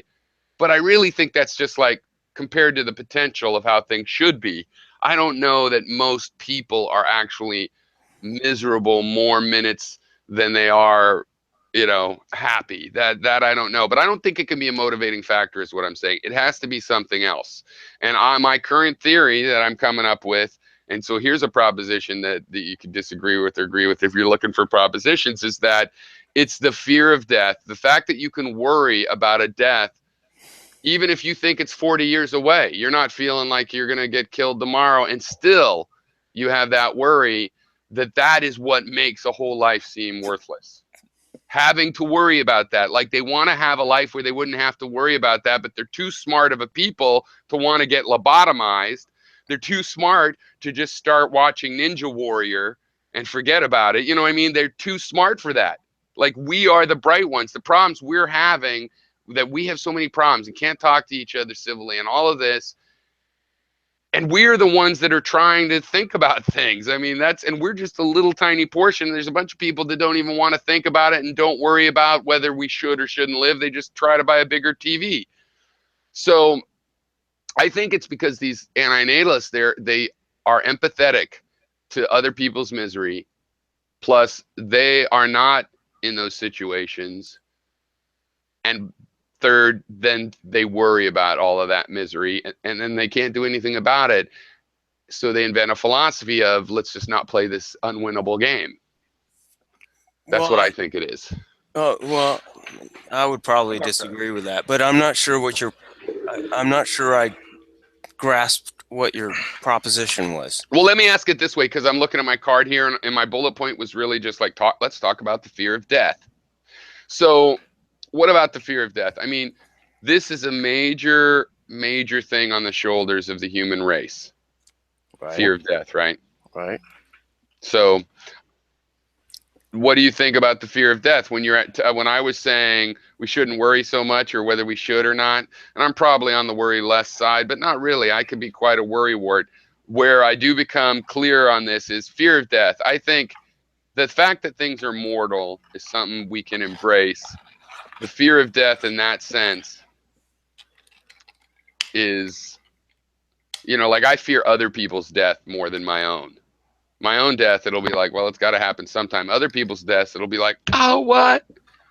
So I do think, again, okay, so would you agree with me if I tried to propose that people should probably not be so fearful of death? I might agree with that, yeah. And then that raises the other question of, is that possible? Or are you just born with you have your brain, and once you find out about death, you're going to have your fear, and there's really nothing you can do about it. I will admit I'm terrified of death, even though intellectually I know that it probably means that, it's just like when you go into surgery and you disappear for a little while, and been through that process of being put to sleep where you have no conscious process at all. And it's probably just like that, and you just go away forever. Man, asterisks, but yeah, that is an amazing thing how blacked out you get. Like it's not like sleep. Like you think when Right. you wake up, No, oh, you I go woke up. away. Yeah, it's like either that time does not exist. And if you were Exactly. moved to another part of the earth, it'd be like you got teleported. Yeah, it's bizarre. And it is a metaphor for like what death feels like nothing. And it's like a way to actually imagine what it means to feel nothing. It's like, well, I know there was a period of time and I didn't exist during it. That's probably Right. what it feels like. Right. Yeah, it's funny that there is almost a negative space, so you can feel that I think mystic it's just the reality. tragic aspect of it. Like you just don't really want to stop existing. You don't want to stop being. Well, I have come to, because of my tragedy and trying to deal with my PTSD of it or whatever, um, I find a great comfort now in the fact that I might just die, right? Like I don't really have to worry about anything. Oh, that sounds terrible. It feels good. Like when I lost my job, the one I thought was going to last longer, and it's like, and then I had to look, and I know it's going to take 4 or 5 months, but then it's like, what could happen? And it's, I'm cashed out the rest of my retirement, and it's like, but instead of being paranoid, I was like, well, I'm going to die at this house. Might be in a shootout when the cops try to come evict me, but they can't stop me from dying in this house. So, but in Well, we've reality, gotten I've pretty always, morbid here. yeah, no, but well, no, let's try to say there's a non-morbid angle I'm trying to get, which is before actually feeling that way, intellectually, I always thought the right of suicide, even though it's often tragic and it's kind of good, we have some law to help us stop our Well, cousin that's to me, and I'll 19. I'll just interrupt you real quick. No, wait, let me just finish. All So right. the question of suicide, it is a matter of personal liberty. The fact that you would be able to decide that question and nobody else is one of the things that empowers you. So, Yes. yeah.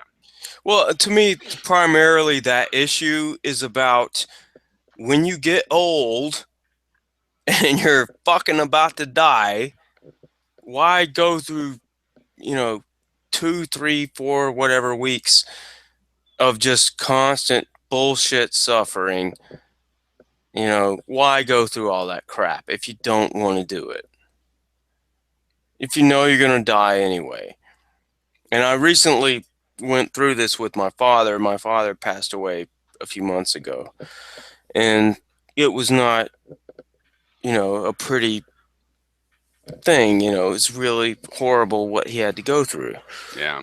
And he's not in a state where he can just say, hey, you know what? I'm dying. Let's just set the date. We need to get culturally where we feel good about that, where we could have and everybody gets to come around and whatnot. I had a thing similar to that with a guy that was kind of like a second grandfather, for reasons I can explain, but just I was really close to him my whole life, and he was old. We ended up hospice kind of figured out when he was going to die, they thought, and he ended up dying that day, and everybody was around, and it was almost like a wake, and he was there, and he died that night. And I think that was probably about the best way to go that I could imagine.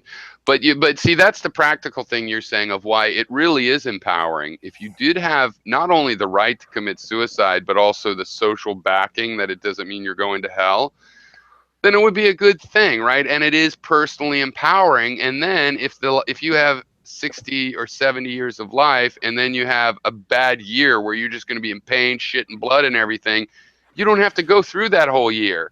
Once Right. the doctors tell you, yeah, this is what's going to happen, you can go into it 2 months in, or whenever you start to get too weak to read your favorite books or whatever. Right. It would be empowering. Death, the ability to, and so in a way, it's not morbid. And I think that's the sentiment that the antinatalists are going with. But I think they're just carrying it too far, right? Once you want to euthanize everything in one, because this is a thing, right? Have you ever noticed there's a bunch of these serial murderers of, what do they call them? Angels of death, where these nurses usually will just start killing these patients, right? And in their head, their psychosis, because they're kind of the ones I'm talking about are sort of crazy. They're releasing them from their pain, but in Right. reality, they just want to kill people, right? It's like the brain is fucked up, right? So they got the little, oh, I'm squishing So the you bug. I'm think that's squishing what the the bug. antinatalists are? I think there's an air of they taken it so far that it gets to the I've got a very smile on my face. I'm a Stepford wife. I'm about to kill you for your own good. That's You an know, interesting comparison, yeah. But no, I'm not an antinatalist. I mean, I respect. no, I know. I also have a respect for that's what I'm saying. I've talked about this idea for 8 years, and it's not because like I'm trapped. I think the to be or not to be, to expand that out to a species level, then we expanded it out of why would this species be enough? If you don't take out the chimps 2 million years from now, you got the same problem. And he's like, yeah, we got to take out the chimps too. You know, and Yeah, now I it's a think big that's red the button yeah. It's where he says we you could got to kill wipe out everything, everything if you're gonna do it. including the single-celled life forms. And it's even expanded out, and this is why how these things get very interesting. It's expanded out to the fact that Gary has a position that there is another life, that life is super, super, super rare, and we have no reason to believe there is other life in the Yeah, galaxy. there's Otherwise, no we other wouldn't life be. anywhere. And that's because he's worked backwards from my antinatalism requires we kill all the life, and so if it's all over, we'll never do it. So I don't believe it's all over. That's how the brain works. Right, there's no point in doing it if you can't just confirm that there is no possibility that there will be any more conscious life on the planet or Right. anywhere else. Even if it takes another 15 billion years again or whatever, right? It doesn't matter. If it's going to happen again, that's a blink of an eye when you're talking about ending all life for all time, because you haven't really done that. Well, the reason why I don't adopt the idea Oh, good, it, good. I haven't it thought is about that before. Let's is let Adler actually go. more simple than that, because if once you adopt that sort of premise or that sort of motivation, it turns politics upside down. So where I was, an environmentally conscious liberal before, now I'm totally this right-wing conservative that doesn't give a shit about the environment. Mm. And yeah, that's good, because the faster we wipe out the environment, the faster all life on the planet gets destroyed. Well, that's the unflattering psychological analysis I have of them. But what were you going to say, Andre? You had an idea. No, I just said you said something I hadn't thought about before. Like that if we blow up everything, it might in a millions year come back again, new life forms. I don't know. Right. Yeah. Was that what you said, or on some other planet maybe? Right, or even on another planet, right? Something like that. I have thought about what would happen if we blew up the planet before, but I didn't think like, oh, it could, we couldn't like extinguish all life, because it has happened once. It could happen again. So. Well, and it would, because we know that it would actually, I think, with a great confidence in the following sense. Okay. And this, Gary and I had this argument years ago, but I don't really go back to it, and it didn't pick up with anybody else, but we definitely fleshed it out. And the thing is, he thinks you could do it, or maybe, in the hypothetical, you vaporize everything on the planet. But no, if you blew this planet up, we know there's these extremophile bugs that would live, that, with chunks of meteor would fly up into space, and that inside that dirt, there's creatures that'll survive in space and reproduce and evolve, and they're DNA creatures just like us, and so with a lot of the chemicals, like 80, 50, 40, at least 40% over, I mean, very similar to us in terms of those the basics of the DNA. So you can't think it would go away. There's no way that's realistic. Yeah. There are some life forms that you can boil them and freeze them, and they survive, right? Yeah, they're extremophiles. And so I think that, you know, it's working backwards because you think every life should stop to figure out ways it was possible, and it really isn't possible. What the antinatalism I think that's actually strongest is the one that presupposes um, that humans are just a bad species. That is, we're just built so that we'll never enjoy life. It doesn't mean snails aren't doing fine. It doesn't mean an eagle isn't okay with it. It doesn't mean that a fly or insects that don't have the kind of nerve endings we have. Rip a couple legs off, they don't like it, but they still go party. You know, they because they don't have the same kind of needs for the kind of pain we feel. Maybe we were just built bad and we cannot enjoy life because we fear death and stuff. And so we as a species should commit suicide, right? An argument that our species should commit suicide is more justifiable of an argument that we could have than that we would kill all the other animals and living creatures so that nothing like us would evolve. But you have to understand, Gary is very sympathetic to the misery that of animals that you see in a National Geographic movie. Well, yeah, I think that's the more I got a cough. consistent point of view. You got to stop smoking, man, for real. You got to stop that shit. You're right. Oh, don't have any cigars there. Sorry, didn't mean to stifle you with my. No, you're right. You're right. I appreciate it. It's a friendly thought. So, but you know, I mean, Gary's pessimism about life. My theory has been that he loved nature, walking in the woods, looking at the animals, picking up the bugs, and not squishing them. And then he saw the horror. You know, the desiccated mouse that's still alive that the cat killed, and he just decided it was terrible. There was no Yeah. beauty there after all, because it was I think that's right, though. You know, in a way, I really think that's a more correct perspective than someone that.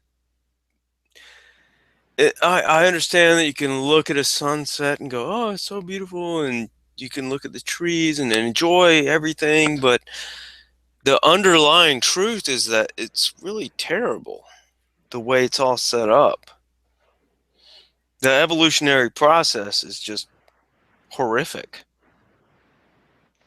but isn't that just, can I just argue that that's because human beings pick out a narrative of significant events and we ignore a lot of apple pies, a lot of days where you're just lying on a rock by a swimming hole, you know, and you just are ecstatic and calm and it's just nice.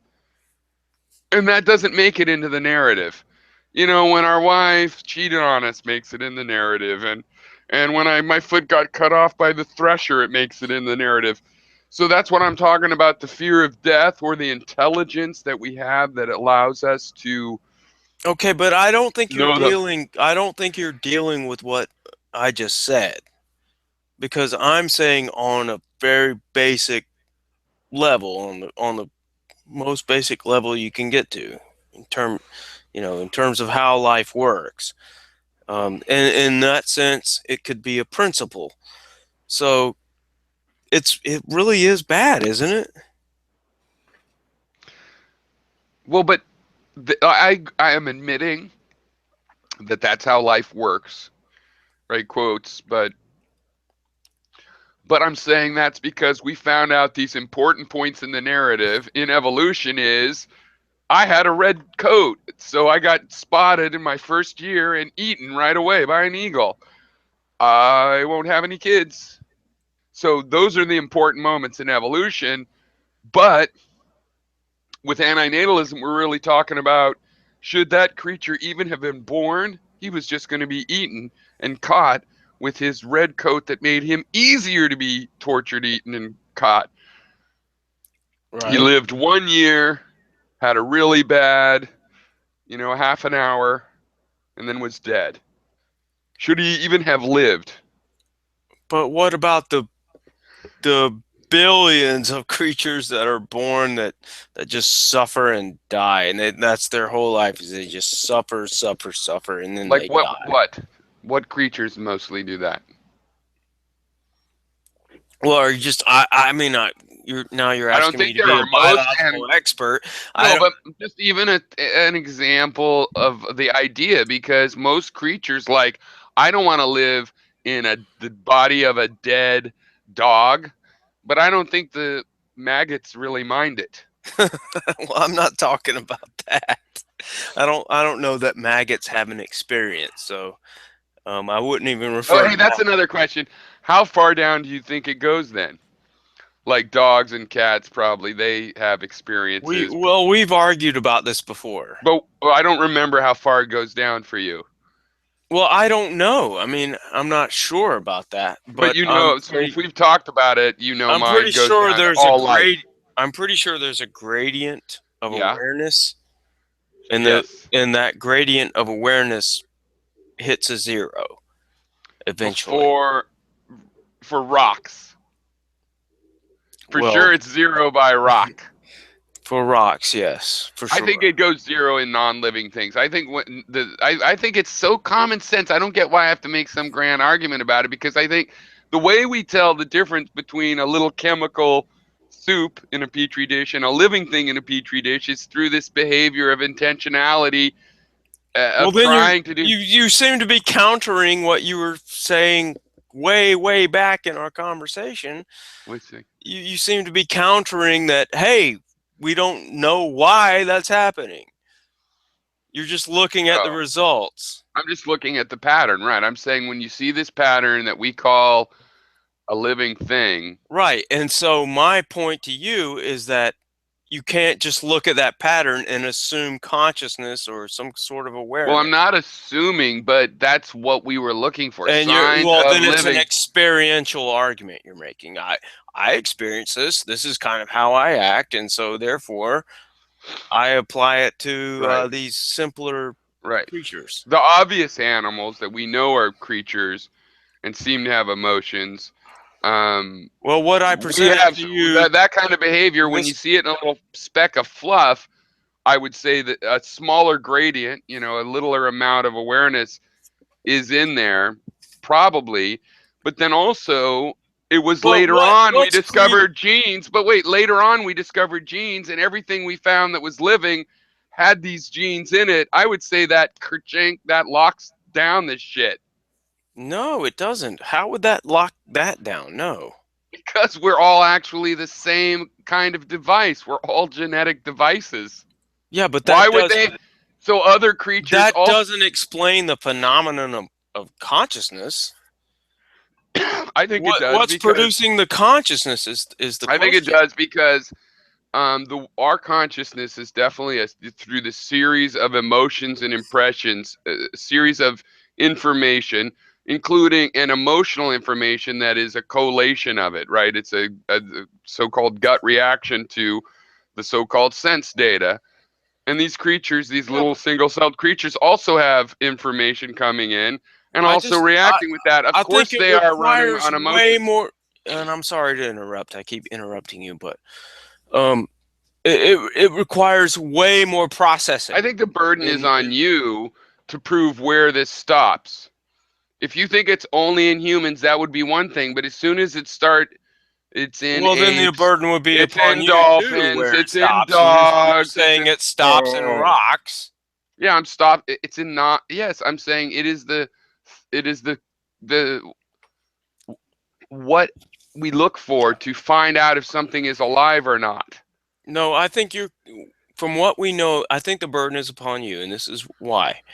From what we know about consciousness, we can derive that it involves processes of the brain, right?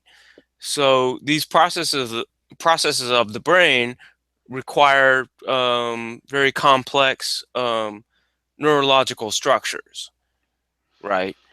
Well, So not. I think the burden is upon you to No. explain how consciousness occurs without these complex neurological structures. Well, all life has those kinds of structures. Oh, that's wrong. No, it is true. How does a paramecium have a complex neurological structure? Because they have They don't even have a millions and nervous millions. system. They do. How do you think all the chemicals and stuff are moving around Well, and if you being want to added call that a together? nervous system, okay, that's Well, really it performs information transformations as molecules travel all right. So along. is a thermostat is conscious then? No.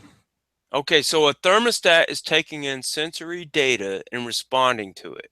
So how's that different than what you're saying about a paramecium?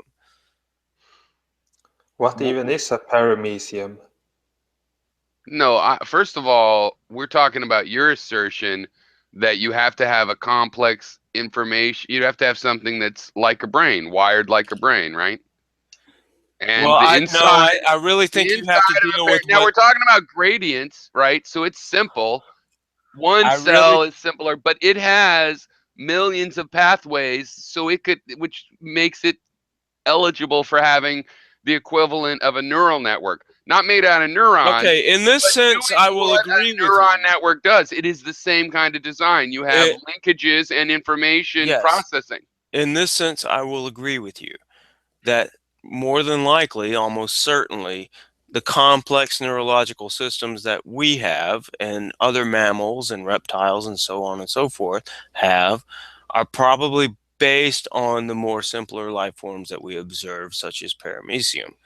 In other words, though the paramecium has a less complex system, but the more complex systems are based on that less complex system. Right. And here's the thing, isn't it fair to say the difference between a paramecium and us is very similar to the difference between us and our society, the behavior and actions of a whole society, the complexity of a whole society with all of what everybody's doing, and the fact that there's these networks of people that get things done and make movies No, together, whatever. And no, so, I no, I think you're going down a false path what? there. See, No, I disagree with that. to me, this seems I like think I'm I not think even you're making a stretching it. proposition. We are made out of eukaryotes, right? In the same part, as the paramecium and amoebas. We are a colony of those creatures. That's just you can use a microscope and know that, right? We're a Okay. co- we're a Okay. colony of Right. eukaryotes, which a paramecium is a different kind. All the multi-celled creatures are built out of eukaryotes, though.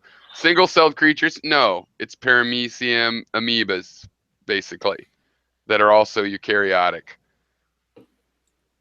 And we are a colony of eukaryotic things. So I think how then, if in the society as a colony of Yeah, but human you're individuals, assuming your conclusion in that analogy, I think. I'm assuming what's my conclusion? Your conclusion is that because these creatures are acting this way in single cell form, that means that they have experience just like we do, at least in some fashion. Okay, but no, I was moving on to a different thing. The reason I believe that they have an internal experience is because I think that's what we're looking for when we see if a thing that used to be alive is still alive, or a thing we've never seen before, if it's living or not. We're looking for an intentionality, evidence of an intentionality. Well, what do you You mean know, living though? like a Now sack we're of getting to gelatin the doesn't walk semantics of uphill what does unless it's living alive. mean? What does living mean? I mean, we're talking about a specific thing, consciousness. But you don't need to you can't just like, what could it mean? There was a time in the history of science where a guy looked in with his own little special lens he didn't share with anybody else and found all the paramecium and shit living in the pond water. And they were just little tiny flecks swimming around.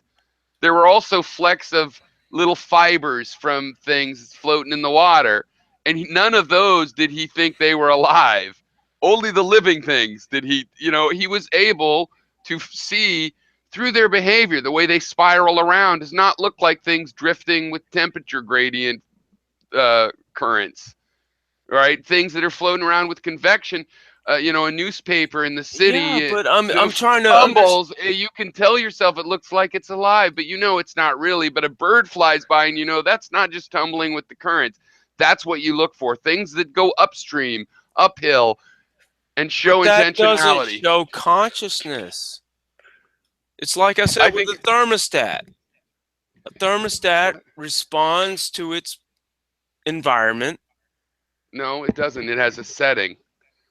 And besides, Well, how's I that? really wait, What do you Infinity. mean? I have to tell you, I hate that argument. I've gotten into it before because are you really going to sit there and say you can't think of any differences of how to tell the difference between a thermostat Well, and a listen though, paramecium? the reason why you get that probably is because people that are more on your, I guess, side of the issue, um, will present that, hey, a thermostat is also conscious. They do it all the time, but I don't think.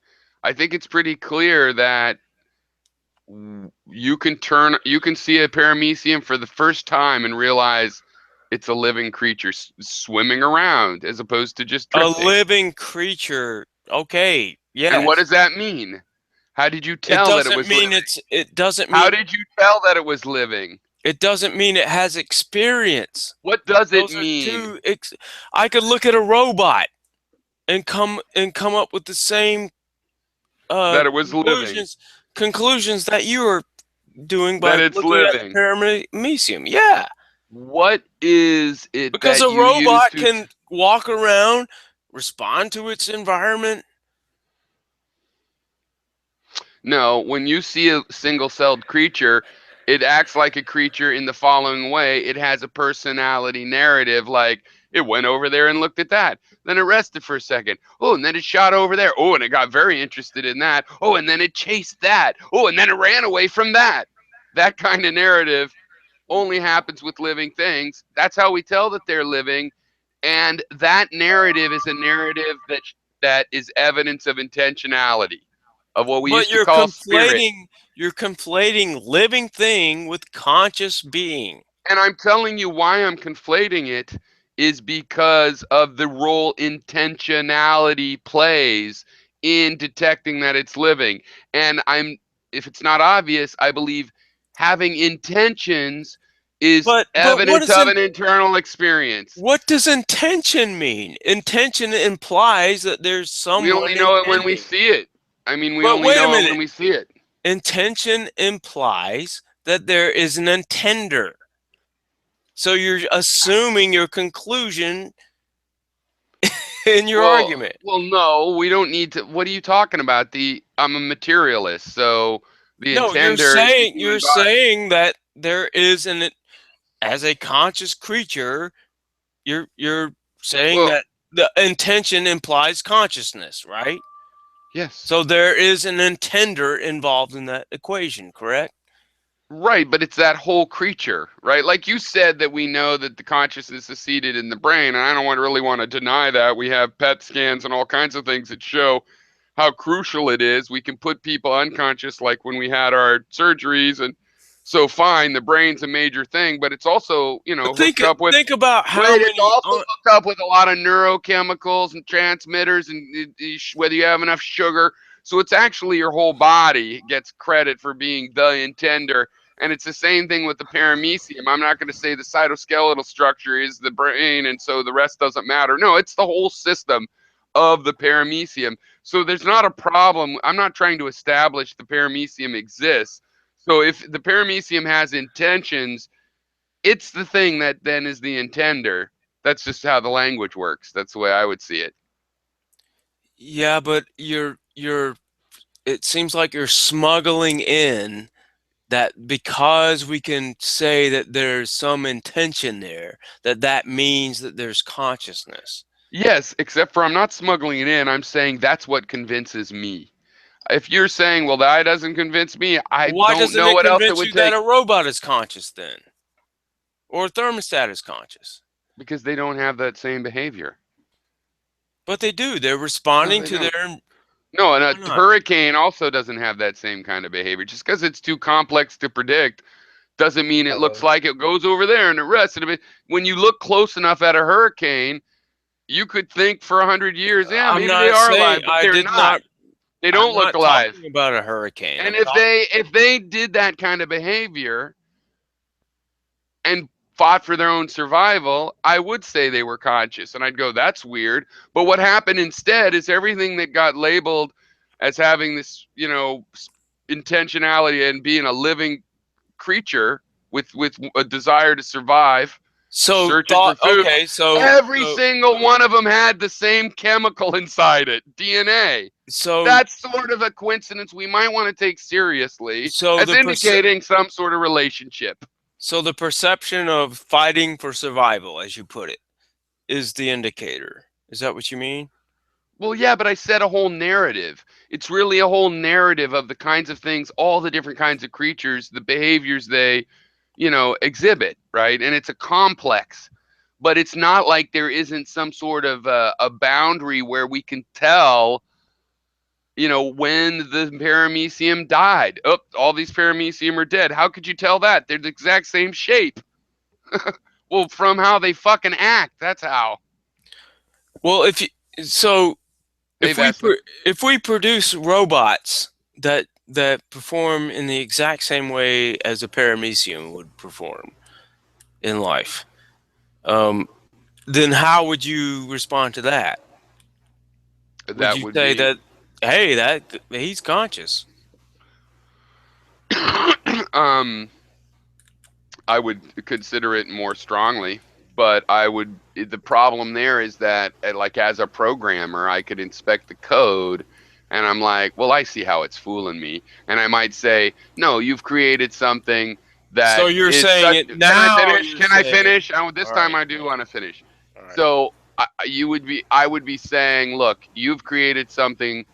I can tell in the code when I do my mathematics on the code how it's creating this illusion.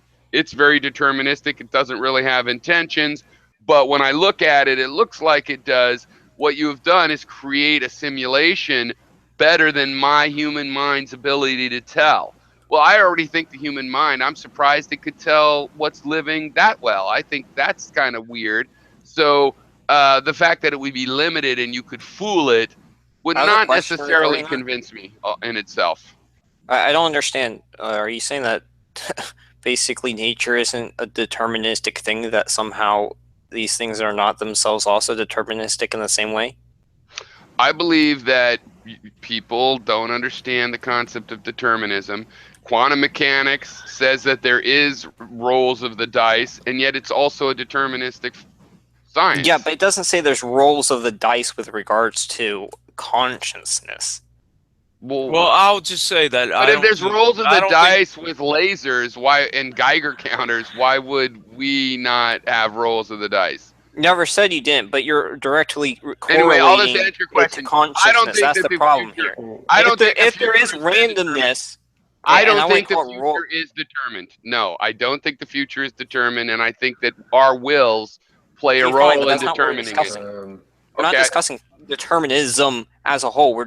It's correlation to consciousness. Oh, okay. Well, I think you can have conscious beings. What do you mean?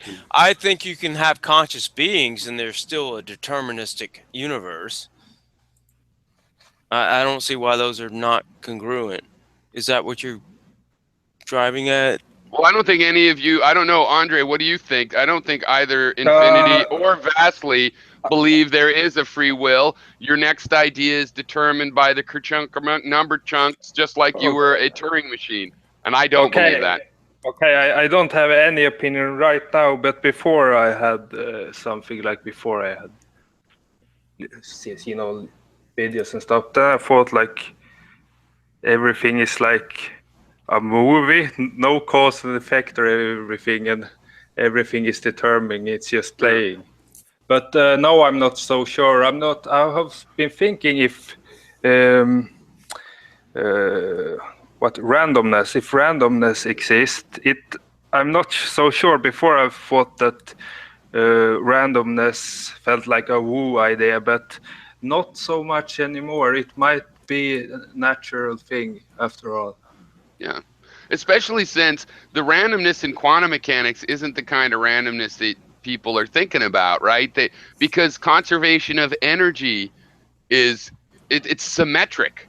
If something pops into existence, something, contrary, the balance it pops into existence, and the net Well, that's change the is zero. assumption. That doesn't happen if you had a We don't really random. know that. We just know that that's how things are behaving. Well, we assume that conservation of energy is a very, No, in quantum mechanics, it's a great principle. in the theory of If you quantum apply mechanics, it to quantum mechanics, then yes. quantum mechanics in itself does conserve energy. There is no quantum mechanical theory that doesn't conserve energy. It's built right into it because it's basically symmetry oriented. Well, maybe you might So be above my point is it's different from randomness. So what does randomness mean is up in the air. So I'd rather put it that I think there is more than one possible future, and it's not determined. And we experience will. It's right in our face. I'm believing that I see this, and it feels like it's having an influence on what happens. And so I happen to believe that all of that stuff that seems to be true is probably true Well, until can I I see ask something you that a seems more question? likely. Can I ask you a question then? If you think there's more than one possible future, then what determines what the actual future is?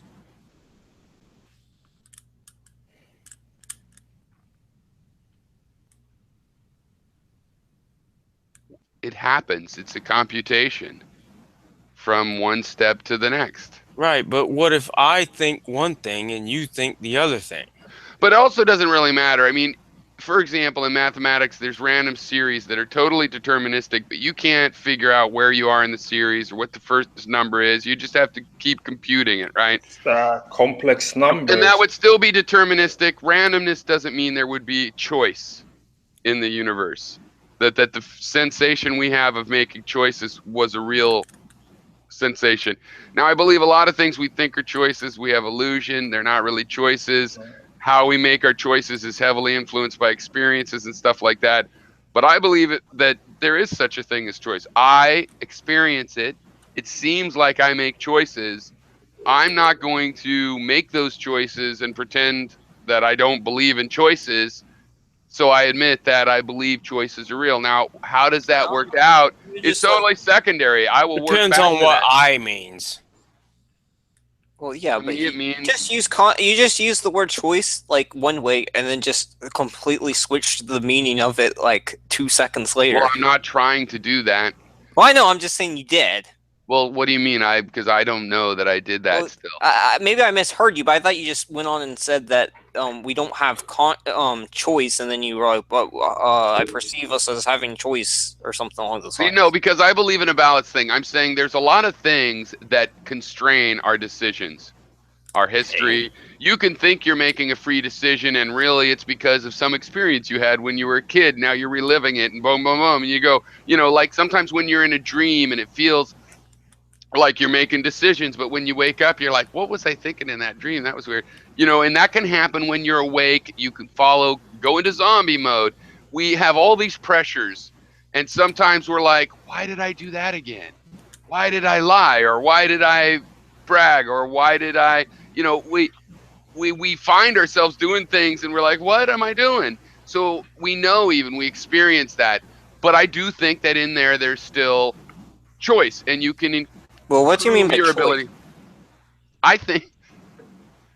I don't believe it's free will, because it's not free. It's constrained, like I just said. But I believe there is willpower.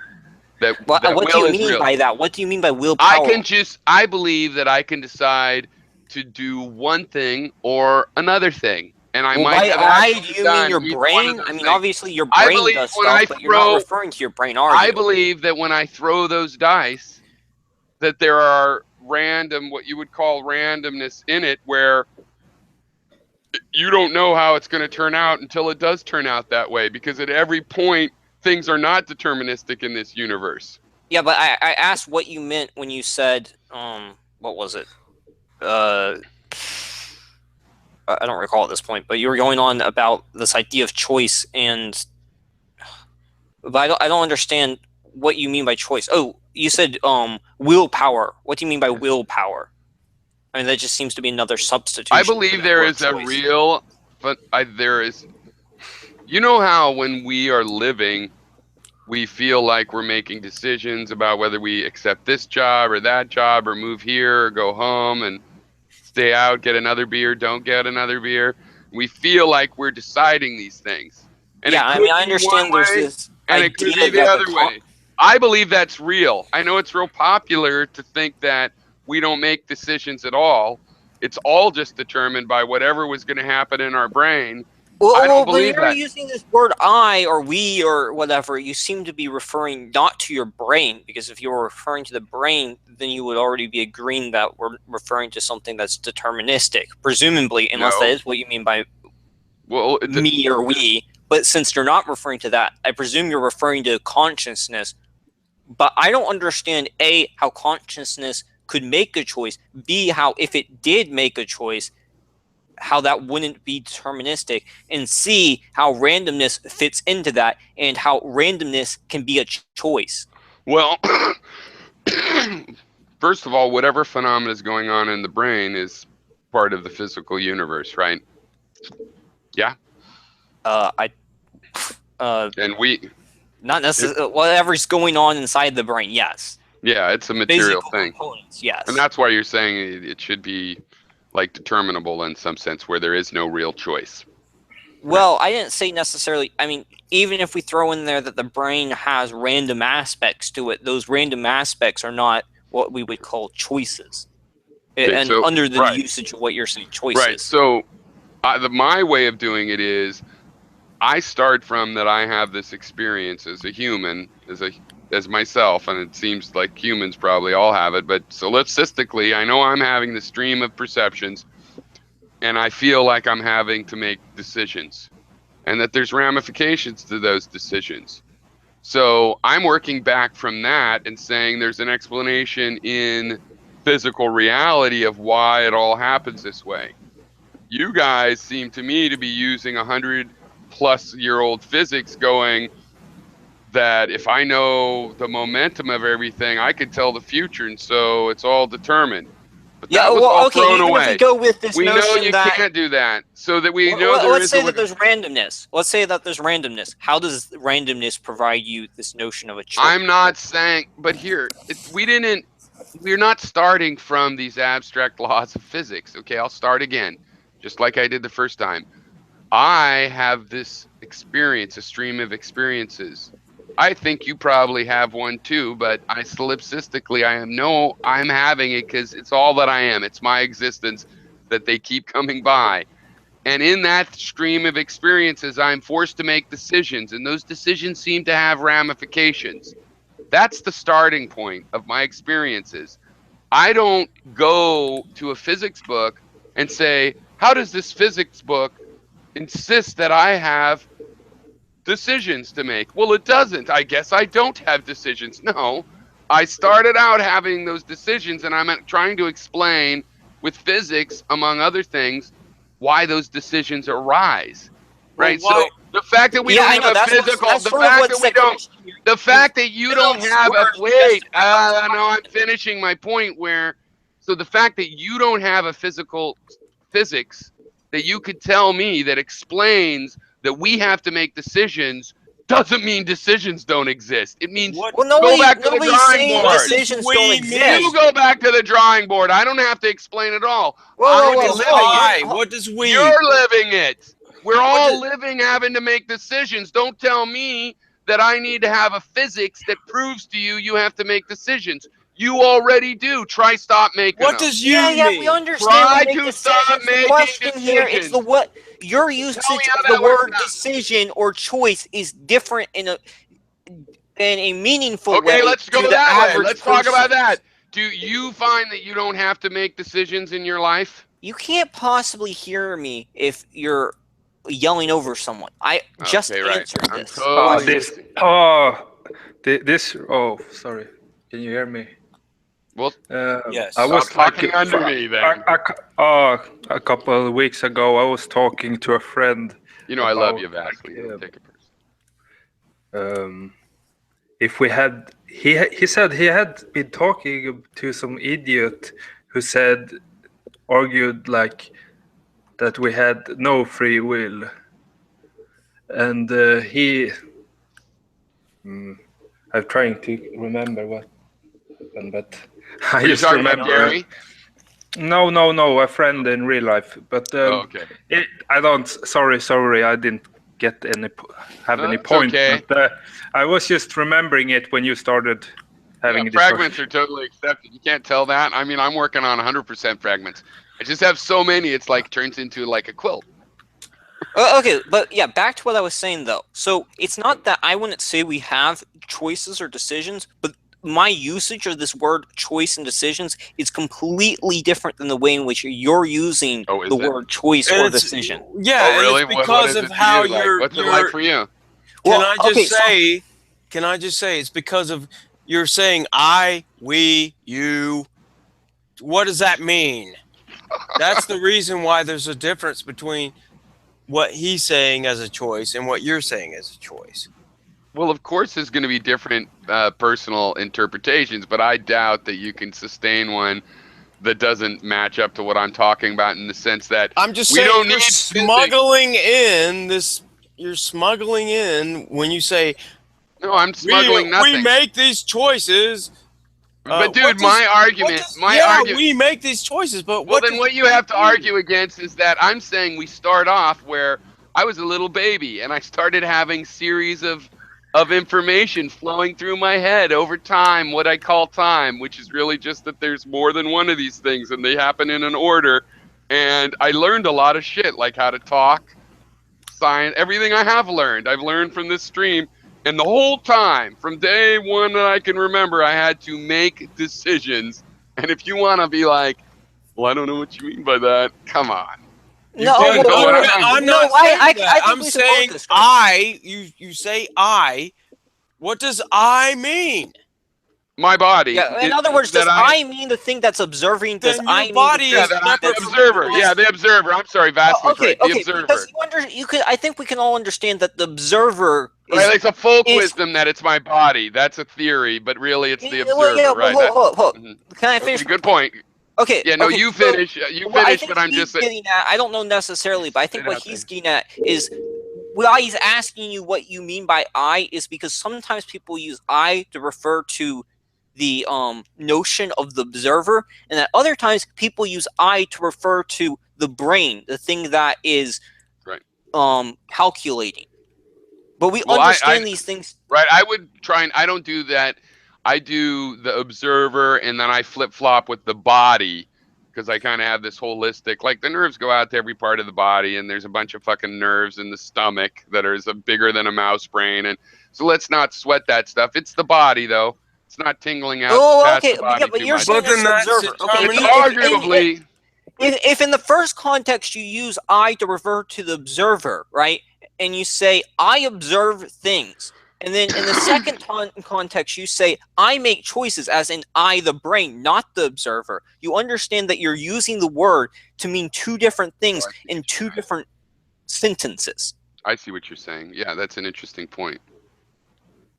Because you're saying that there could be an I, the observer, and I, the brain, is making the decision for the observer, and then I just made a false equivocation of I, the observer, made a decision when really, yeah, I see what you're getting at. But no, Right.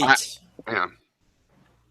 But I mean that is a very good way to put the argument, but it doesn't really change. Like I mean, already understood the argument more or less equivalently to that, because of the fact that you're saying that things are physically determined. But I'm saying that I don't think so. I think we have to find where in physics what creates this first person experience.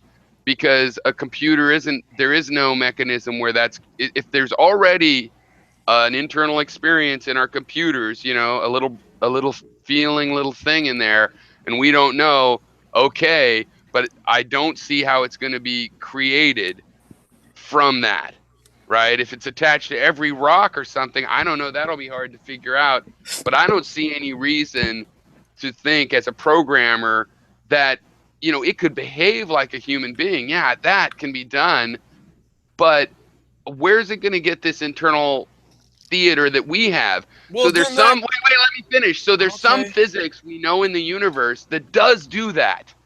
right? Because we're experiencing it. So something makes that happen.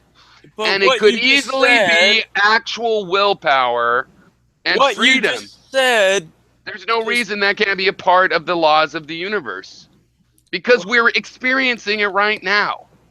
Well, no, you keep going on, and this is sort of where the conflation happens. Because If I when you see say the sun, I'm experiencing the choices I make, you're using "I" in two different ways there. I mean, it just goes back to what I said earlier. no, I am always using the observer right now. Because I don't think it necessarily is the brain. We don't necessarily know. Okay, well, From a then I would flip- say wait, that by the way in which you're using "I" to say I make choices, that's what's at question. Wait, I need to clarify when I say I don't think it's necessarily the brain. That I think it's the brain and the body and mostly the brain. But it could be we're in the Matrix. It could be Vishnu's dream. It could be, we don't really know. All I really know is I keep getting image after image after image after image after image, including emotions, decision all making you know, moments. Piero, is that you exist and that you experience these things. Right. That's the whole crux of the issue. Right. So I don't have but to. more so, And so you're trying to you're looking back and at creatures that are more that are less complex than you, and you're saying that hey, they look kind of the same way as me. Well, we're actually that's now not an talking about how explanation. we're not conscious. Really. That's what we've started No, talking about now. that's not. No, we're not talking. So I think that's a fair way to put it. No, we're not talking about we're not conscious. We're just saying. Well, your consciousness is an illusion. It doesn't really happen. Like you feel like you're having No, making a decision. Even if it was an is illusion, it would still separate. be consciousness. Consciousness infinity- is separate from active, from being active in the universe or having an effect on the universe. No, that's not true. If consciousness is just a kabuki thing where you're not really making decisions, then you're not really with knowledge. You're just like you're like a film projector projecting a film, and it's not conscious. Again, if it works the way you say. Again, because you say you. Well, infinity. Do you believe there's no free will, or there is, or what? I guess. I mean, you don't, right? You believe that we have a locked will, unfree will. I don't. Well, yeah, and I think. Hold up, I want to get back. Okay, on this well, I notion, thought you because didn't. You, We'll put you in the wait. We'll put infinity in the agnostic for now, as far as we know. Vastly that's what Vastly's arguing. So we got to the point where it really doesn't matter about parameciums because our consciousness.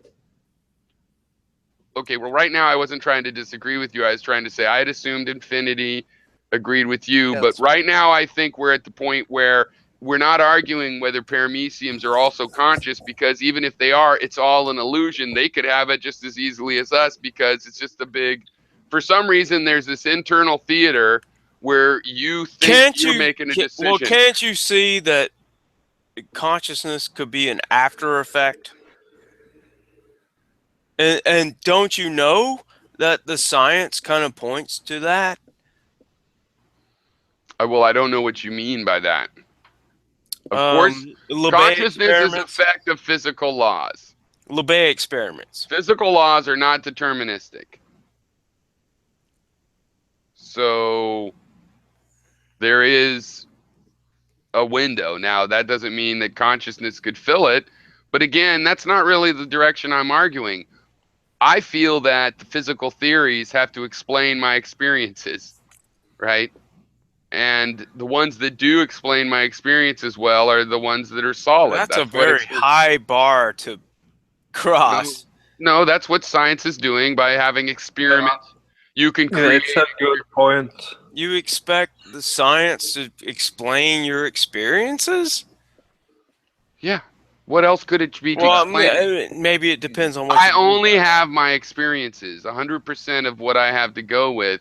The information you, quote unquote, are giving me right now is my experience. Yeah, but I thought you trying to tell it to me. Explain what your experiences are. So look, we all have to make a lot of decisions. You can't say, but Newton says there's no room for that. Well, Okay, Newton needs to go back to the drawing board. I don't have to explain why it happens. You're Okay. saying that you're only using I under one meaning, this notion of observer. But I want to take in what you said earlier, and this is basically Okay, this I notion. have right? used both meanings, but I'm trying to be careful, and mostly for the philosophical part, I'm talking about I, the observer, because I don't know there is a body. But Wait, you're wait, wait. saying from this point Vastly, on, you're all I only using know. I, the observer. So you're saying Okay. I, the observer, make the choices. But isn't that what's at question here? Isn't that what we're arguing over? But I'm We not don't saying agree I that do I, the make them observer, at makes first. choices to begin with. We I are. will. That's I will what I keep agree. trying to say. Okay, fine. You keep to be more assuming careful. that Okay, if in I your have to be more conclusion. careful, I have an experience that feels like something we call making a decision. I have an experience that a lot of people report having a similar experience where we call it Doesn't making matter. a decision. So I have the experience of having to make a decision. Yep. I have that experience. Okay, Right. and so what's at question here is that experience in terms of I, the observer, a experience in which you're creating the choices for that experience, or is it I, as in I, the brain? We'll see. The Here's one the making thing. those You're decisions. asking me to make a decision where I say, look, if you're going to try to tell me that I have to believe that that experience is an illusion, that's why the burden is on you to explain why does Well, I'm not that saying the how does experience is an illusion. I mean, you Well, could the say you science could. shows that it is. I mean, again, what I mean, yeah. science I mean, I shows guess in a that? sense, if by What illusion you science mean explains LeBay why experiments. what science explains I already have said it. what? I don't LeBay even understand experiments. how the What burden is of proof is that? on me to begin with. Which is the LeBay experiment? Okay, so they show that when you try to make a choice, I'm gonna say it very awkwardly, but when you try to make a choice, you don't really know that you made the choice until milliseconds after that choice was made. Oh my God. Here, think about this though, Infinity. I believe the cells in our brain are making little choices. And their little Oh choices. shit! Come Hello? on, man. Wait, could you fucking listen to the end? This is the Oh consistency of my god. position. It's amazing because Now you're okay, again. stop. I want to say my sentences. You are saying that our brain makes our thoughts. Our brain is made of neurons. So that part we agree on. I'm saying the neurons, being little creatures, are making little tiny decisions. Their decisions in this colony, this eukaryotic colony, Then that's our that's brain not and body. you. Quote It you is me. That's what I am making made of. the decision. No, it is. That's no, what your I brain- am. I mean, if I you am a Conflating colony. your physical self Hello, with this consciousness hello. aspect. I seem to be, from the information I've gathered, a colony of eukaryotic cells. your I consciousness is feel, that, or you as in the physical you is as that? I experience life as an observer, and the information I've gotten from observing makes it look like my brain is collecting information. My brain is made of a big colony of eukaryotic cells. Those eukaryotic cells are actually the things that have the And that's you. fundamental, let me finish, that have the fundamental end of will, and they can combine somehow their experiences into this I can't unified believe you don't see the problems with what you're stream of saying. consciousness that I experience. Yeah, I but cannot Hero, believe you're you don't going see the from problem. that to then say, I, the observer, am doing this, not simply I, the brain. In the You're making LeBay that experiments, Is it doing it. shows that your I consciousness would say is more. I don't care what's basically doing it. I'm just along saying. for the ride, What I and said there's was some that, other process going look, what on. I said I was willing to claim was that we're really making choices. We could have gone through the left door or the right door. That it really both fine. possibilities were possible, and we made the decision. I didn't say it wasn't made by the parts of our body. I've said I'm a materialist. It Okay, was fine. made Okay, by the so parts of our body. the And brain. when I talk about physics, it's because evidently physics built into our body that our body uses as a way of making the stream of consciousnesses Because we have them, so they must be some way that they're created. Okay, so I guess my question here would then be, I, the brain, either does it deterministically or randomly. How is either of this a choice underneath your usage of the word choice? Well, there must be a third way. Oh, yeah? Oh, Well, what's the right, third because way? when I collect the data and I have the experience of making a decision, and I talk to you and you have it, and I talk to the other guy and he has it, and everybody has these decisions that they have to make, that's what I was talking about, where the physics or the psychology or the neurology or anybody that wants to tell me the decisions aren't real has to explain them, why they're Explain happening. what? Then. It's been explained. You You're have to basically explain. saying No, that. it hasn't explained. Oh, No, what you hasn't haven't been explained explained here to you? Okay, I'm sorry, I'm confused. you Go have on. not explained why. Okay, the waterfall, the river flowing. Okay, I'll try to be more quiet. I have guests, young guests. What? Screw them. It's my house. Let's see. We have somebody else. Don't block us all. Zara. Yeah, so what's going on, guys? Okay. Okay, but I want to hear what hasn't been So- explained and how this ties into it. Okay. Okay, a river flowing down a mountain. That's one of the things people say. Well, that's going to be alive then. But I don't think that the river probably. Do you think the river thinks it's making a decision to go down the hill? Well, okay, when you just started out saying that you don't think the river's alive, and then you it's a went series. on to consciousness. Aliveness and Okay. consciousness Do you is want not the to? same I mean, thing. sometimes things are multiple steps. I could try to give the spoiler because I don't want to make it like I a have trick one thing. question. Are you asking me, do I think the waterfall is alive, or do I think the waterfall is conscious? Those are two different I'm things. assuming you don't think it's alive or conscious. Correct. Right. Hey, wait, are you guys are we live right now? Yes. Fuck. Go ahead. Or not. So, All right. so the thing is, where I'm going with this is, that's a phenomena, a weather, a hurricane. What is the reason that a chemical phenomena that just bubbled up out of the sludge and looked like a human eventually, why would that thing have to have this? Where does the stream of consciousness come from? It doesn't happen in a weather system that's very complex and You're covers looking at things backwards. That's the problem. Where does that Well, come no, from? hold on. Why Here, would it be is the question necessary? here, Why we would don't it know? happen? Is your claim here we don't know where consciousness came from? Is that what you're saying? We don't know where consciousness came from. Is that what you're saying? Well, no. Okay, well, what I'm are saying you you haven't saying then? explained why we have this experience that is totally false. What do you mean experience that's totally false? The experience of having to make a decision. If by your theory what's happening, No, we then have explained that. we never have to make a decision. I've already told you why that's. Oh, well, it's not We're that just rolling complicated. downhill. Oh, okay, Piro. Why It's would we like this, have to right? feel- I, the brain When makes a boulder either- rolls downhill, it doesn't gather up an illusion. I'm deciding to do this, right? Yeah, but it's not that's the necessary. question of I don't know how consciousness is. What you're asking is not the existence of consciousness, but the matter of what that consciousness makes as a choice. Those are two different things. What consciousness makes as a choice is I think different it's than very consciousness. simple what I'm arguing. We have a stream of images. He's saying consciousness exists. We have a stream of consciousness, right? And you have not explained why a phenomena that doesn't actually have choice, none of the aspects of consciousness are real.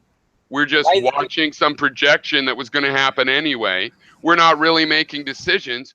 You haven't explained why that would happen. There's a lot of complex things in nature. The observer, we have explained that, and we've already agreed. I thought. So you that have explained. I, the observer, isn't the one making. Why is there an choice. observer? Wait, what? How is there an observer? Why the fuck is there? How is that possible? We don't know. That doesn't matter. We don't know, right? Okay, It so okay, does so- matter no. because that's the thing No, it making doesn't. choices. No, it Oh. doesn't. Or is Because it both matter? of us agree there is an observer. What Yeah. you're saying is that the observer goes all the way down to anything that could be described as living. Well, now you just keep your stuck. Yes, that's two things we're saying, but we're also talking about at the highest level, is it even real? Right? Is it real enough to think we're actually even making decisions? Why debate Well- whether a paramecium Well, okay, hold on, hold on. Okay, How if is okay, my but wait a minute. decisions are an consciousness- illusion, why debate if a paramecium has Wait, well, decisions? Hero, I don't understand. How does the realness of consciousness relate to the consciousness's ability to make choices? Let's say the consciousness doesn't make choices. How does that make it any less real? I don't understand. No, it could happen. I can imagine that it happens, but we were talking Yeah, about. but you just claimed I that. said what you hadn't explained. No, and no, you haven't explained why. you just said. So essentially- we're not explaining how consciousness could exist without some sort of physical connection. Okay, all I can do is start over with what I think is simple. I'm saying we have the experiences, all of us, of having to make a decision. Okay, that's an Right? experience. You have of to the explain why that. Excuse me. You have to explain why that phenomena happens. Yeah, I can explain it. Want me to give an explanation? Sure. Okay, the observer is simply observing things that could be false or real. What the observer observes could possibly be accurate or inaccurate data. What we are saying is that the notion of the observer is the thing that is making the choices could very well be an inaccurate assessment of data from the brain. Right. I agree. Okay, That totally possible. that is the explanation. Right, and it could also even be not so much wrong, but just like not have enough information. Like if we're in the matrix, but we think everything's real, it could have that kind of error. Right. So, but we also have this information where we think that there's evolution and stuff like that. So why would a bubbling chemical phenomena, bubbling oils, why would that develop this internal illusion that we're experiencing so we know it happens? Yeah, well, Why would that was happen? It just doesn't happen with a waterfall. It doesn't happen with okay. Now you seem to be asking why, in the sense of why would the consciousness have this possibly assigned illusion? How is that comparable to the argument we're making? How does me not knowing that Okay. mean that you essentially Because are you're accurate? trying to tell me not to believe that my decisions are actual decisions. Right? Like I'm predetermined. I don't really make a decision because it was going to happen however. Like Well, as if it's a I'm not perfect making the claim. calculation. Look, I'm not making the claim And I that don't believe that, consciousness 'cause is that's not my making a experience. choice. What you just said makes no I think to sense. deny the things you experience directly because of some theory that's abstract that you believe. The way you said that silly. made no sense at all. Wait, hold up, Hero, but you do that all the time. No, I with don't. Other things. Oh, well, okay. So let me understand. I might, right? though. I might. I don't know. I haven't Oh, been okay, super. okay. I'm sticking with no, I don't. Okay, so let's say you take. I think a very good example is the actual example of illusions, right? Where we, I guess, you've seen illusions before, and then after it's explained to I you, love 'em. you're given a form of theory that gives an explanation behind it. You go, oh, okay, yeah, I probably wasn't actually seeing it that way, right? Sure. Okay, so I guess my question would be, we have a similar thing with consciousness, right? Where in which we are able to understand another explanation, one that is given pretty clearly. How come, even if you don't accept the other explanation as being accurate, you could at least understand it to be upheld to the point where it's possible and puts at compromise your own belief? Well, I have done that. I'm just saying over all these years, I've decided that my experience of a decision you know, has not been satisfactorily denied. Like, there's no reason for me to think it's an illusion. And I was kind of shocked. It's a long time ago now, but to find out by discussing, you know, the street philosophy, by which I mean a good thing, on YouTube, that most people that discuss this kind of thing, or at least that are atheists leaning, and actually even, you know, to a certain degree, religious people, think that, you know, it's an unfree will and it's all an illusion. I just don't think that Yeah, but that has been But the issue here is you're argued. making a positive claim such No, that I'm not. You're Oh, wrong, so you're because not you're you're assuming. not let me understand this. You're not claiming that your consciousness makes a choice. My positive You claim are or is you're the not one claiming. Infinity's complaining about, that other creatures like parameciums have this same experience. But no, mine is a direct Well, yeah, claim. I mean I that's I'm experience one confused. something. Are thing. you making that claim or not? No, but listen. Are You you? are got it. Look, you're following a classical philosophy where you think we're No, working. vastly You is on the think we're point working also from that I'm principles. Wait, you think we're working from principles like scientific principles? No, the scientific principles are the result. That are the result of analysis. What we are working from is the raw data. The raw data is what we see, hear, and feel. Yeah, but that Right? doesn't So answer my my question. raw Are you making data, a claim or you're not? excuse me, so my You're raw not data, answering the question. Are you making a my claim raw or not? data, my raw data is that I experience things that we seem to all experience, called having to make a decision, right?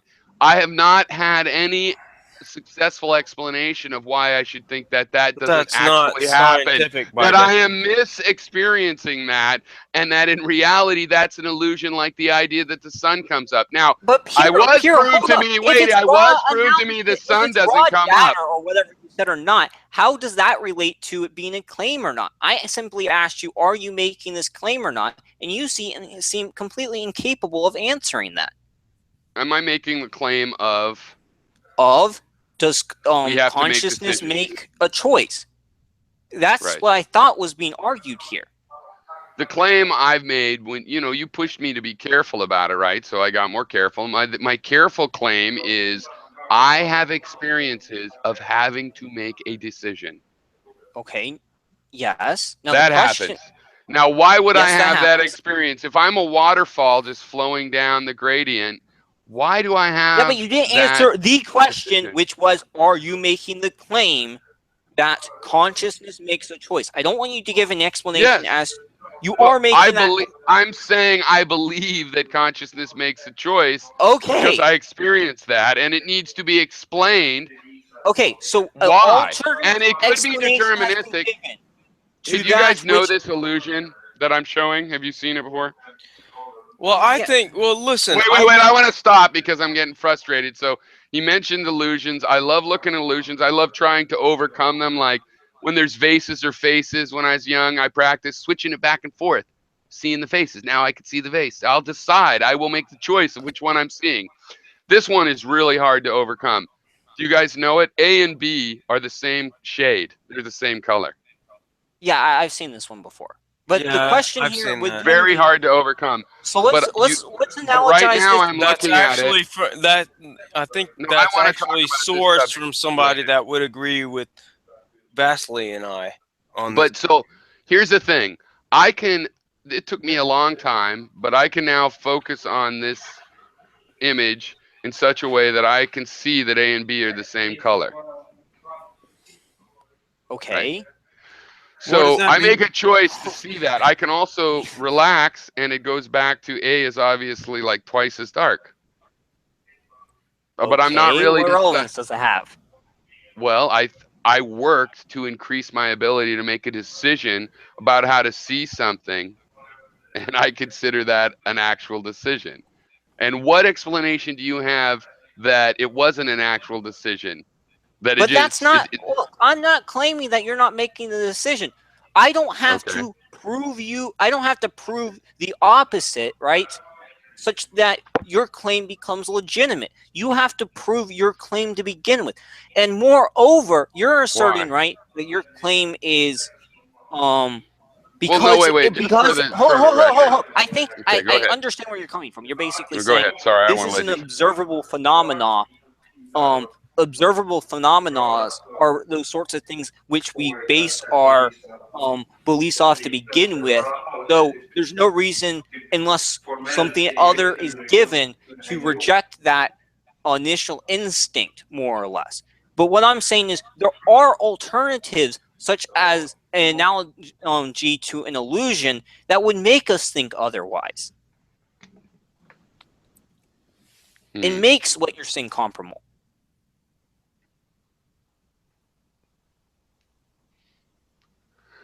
Well, the thing is, let me ask it to you this way. You also have to make decisions. That's sort of incredibly cruel of the universe to put you through all that stress when there's really nothing you can do about it, right?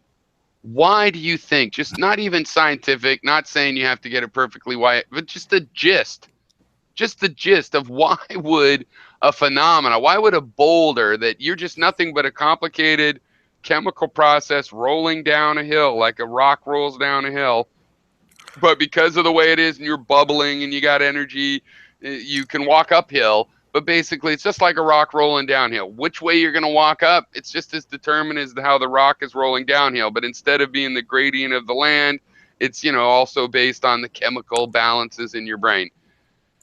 Why would you why couldn't you just be like a boulder and a river just flowing those places? Why would you have to have this internal, the Cartesian theater?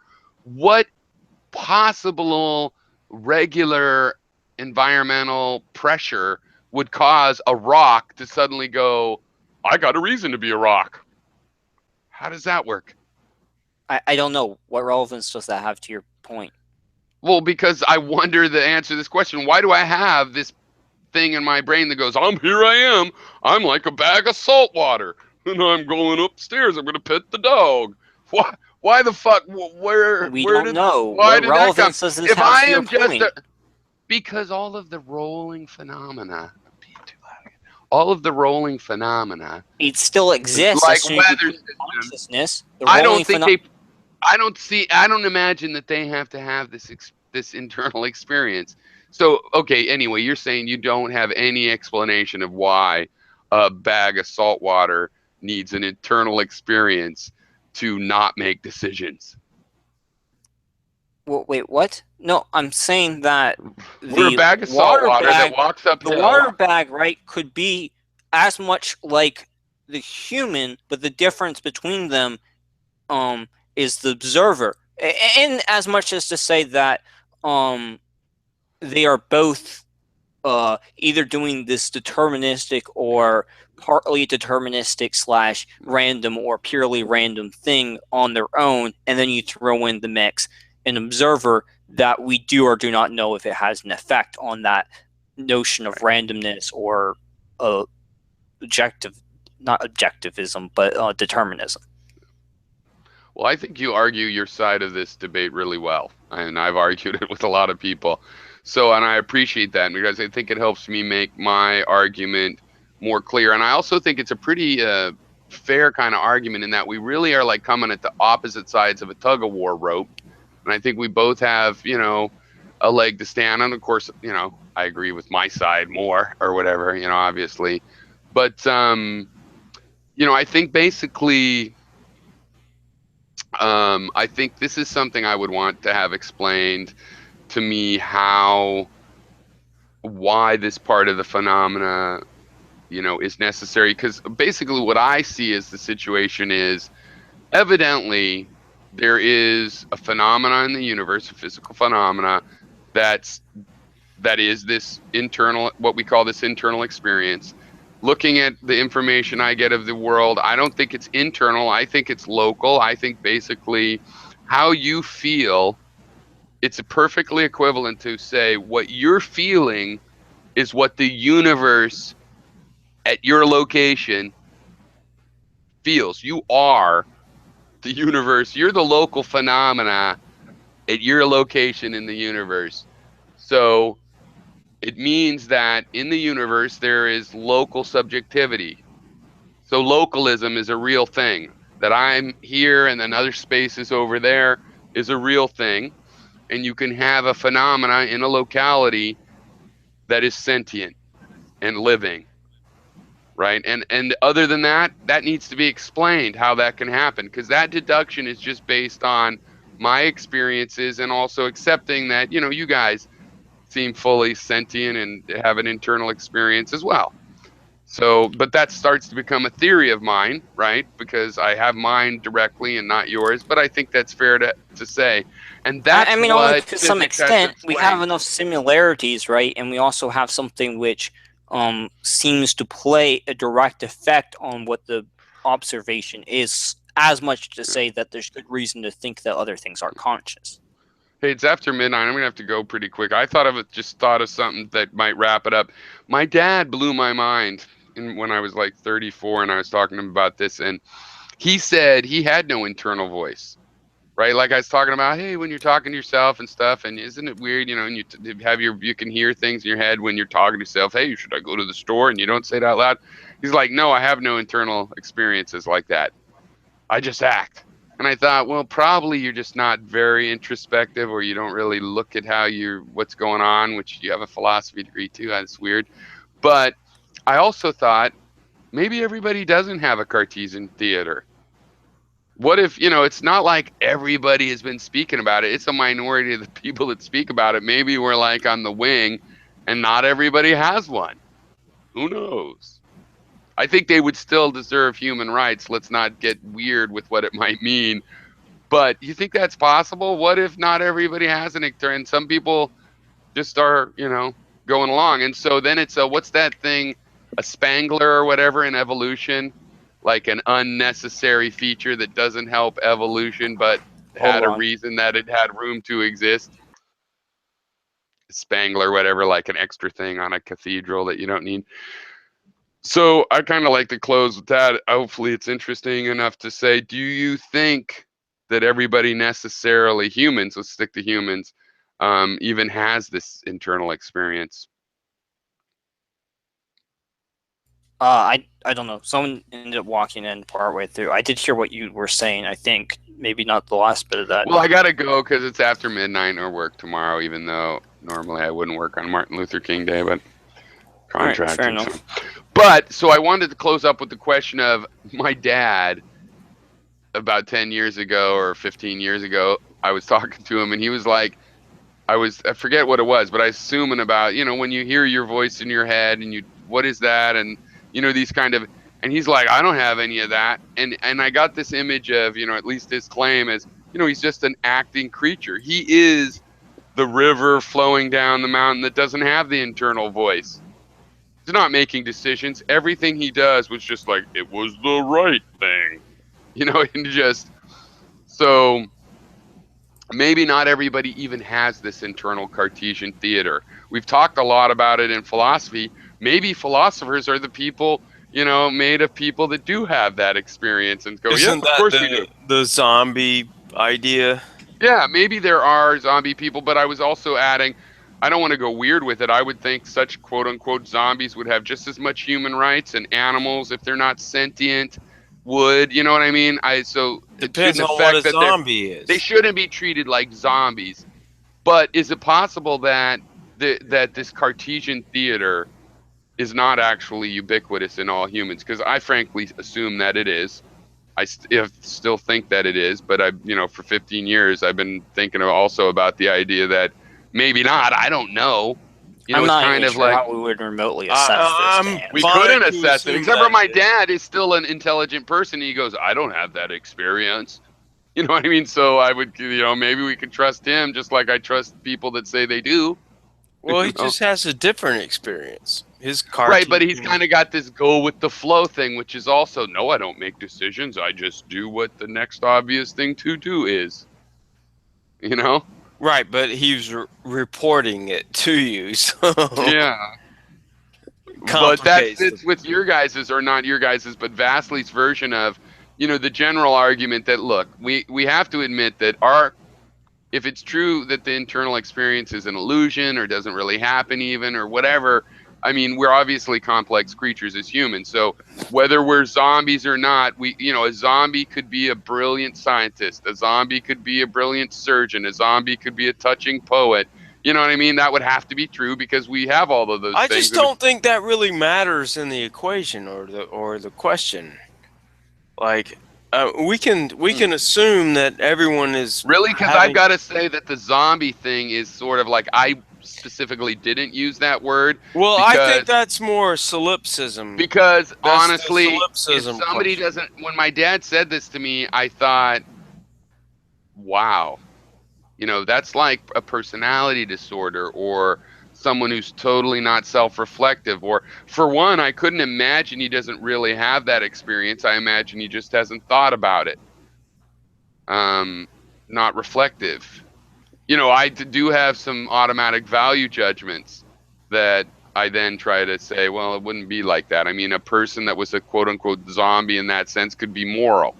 So I Well, wouldn't yeah. want to Well, have a I bad don't. idea, Yeah. but I do have a bad idea. They are a zombie. It doesn't seem right. Like, and that's why I Well, was asking you guys if it was even possible. complicates the whole question of consciousness, though. I mean, Yes. Yeah, really. what It hurts are my the side. Wait, implications? it hurts my side. It hurts my side. My side is very much aided by the fact that I can go to you guys, but you have to make decisions. If people are out there going like, no, I don't have to make decisions. What are you talking about? And like, which is basically my dad. He's like, I don't make decisions. I just do things. I built that. Well. It was time to build the house. I mean, It was time to ask Grandma for help with the this mortgage. notion of I make decisions underneath the way you're using it. I understand Yeah, the way in which I people agree use with I make that. I know. decisions Well, can that's be what- used in more Yeah, than you one guys way. are more like me than my dad, who's actually going, no, I actually live that way.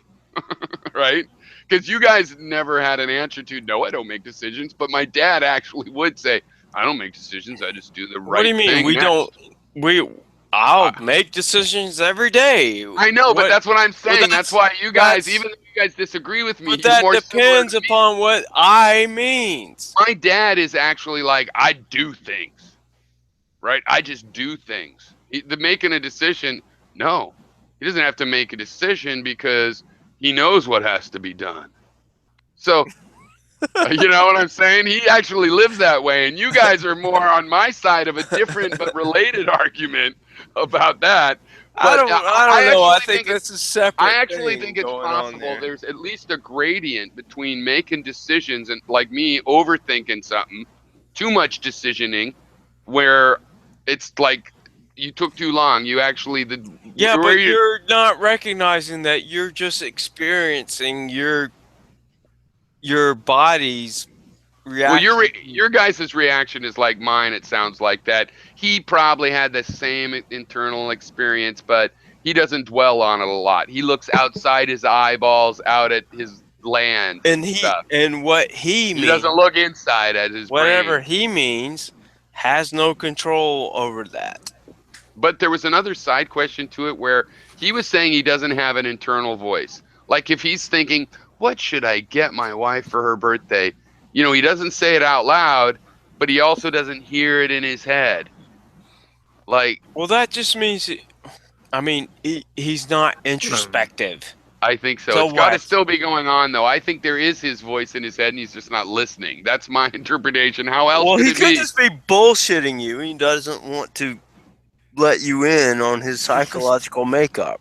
Yeah, except for my experience with Dad when he was a hippie back in the day. We talked about this stuff a lot, and he got a philosophy degree. So I think he's being honest about this, but he's also got a bullshitty kind of like some sort of vibe that he wants to purvey in the world, and maybe it involves pretending he doesn't know what I'm talking about, internal experience, because he thought it would teach me a lesson about direct living and live in the moment, boy. Like, I heard it, old man. I heard it. I heard that one already. I know. Live in the fucking moment like I have a choice. Fuck off. No, I love my dad, but he's definitely. My parents are eccentrics. Don't you just think in words when you intend to say them? If you're just thinking by yourself and Yeah. not intending to say them, then you're just thinking in Images concept. and other things. Yeah. No, but see, as a philosophy-oriented person, I probably overuse words, which also creates this thing, you know. But the other thing is one half of the brain knows language, and the other one kind of talks in cartoons. And it's possible, you know, like very verbal people that don't listen to their cartoons, that there's another kind, and yeah, he's just seeing images of what he should do and stuff, and that would really just be the right side of the brain, doing the internal dialogue. So, but anyway, that's another topic I wanted to talk about is it's really weird how one half of the brain knows language and the other doesn't. And like, how does it talk? It talks in like a series of images. This picture, oh my God, my dog, like, my dog, I'm worrying about my dog. I see a picture of it, broke, it's on the ice and fallen into the lake. And it's like, no, it's right there. But, it's like there's a cartoon language. And I kind of think he probably thinks more in that mode. And probably some of it was infinity too, that he, just whatever vibe he was trying to convey at the moment to teach a lesson to the world. He's kind of one of these people. And that's where I got it, theory about everything. Anyway, thanks for coming in. I'm glad you made it in, Andre. Thank Ander. you. I'm an American. I'll just call you Ander. Easier. Ander. No, Andre, probably. Is that right? Yeah. Okay, cool. All right, take it easy, guys. All right. Be cool. Thanks. Cheers.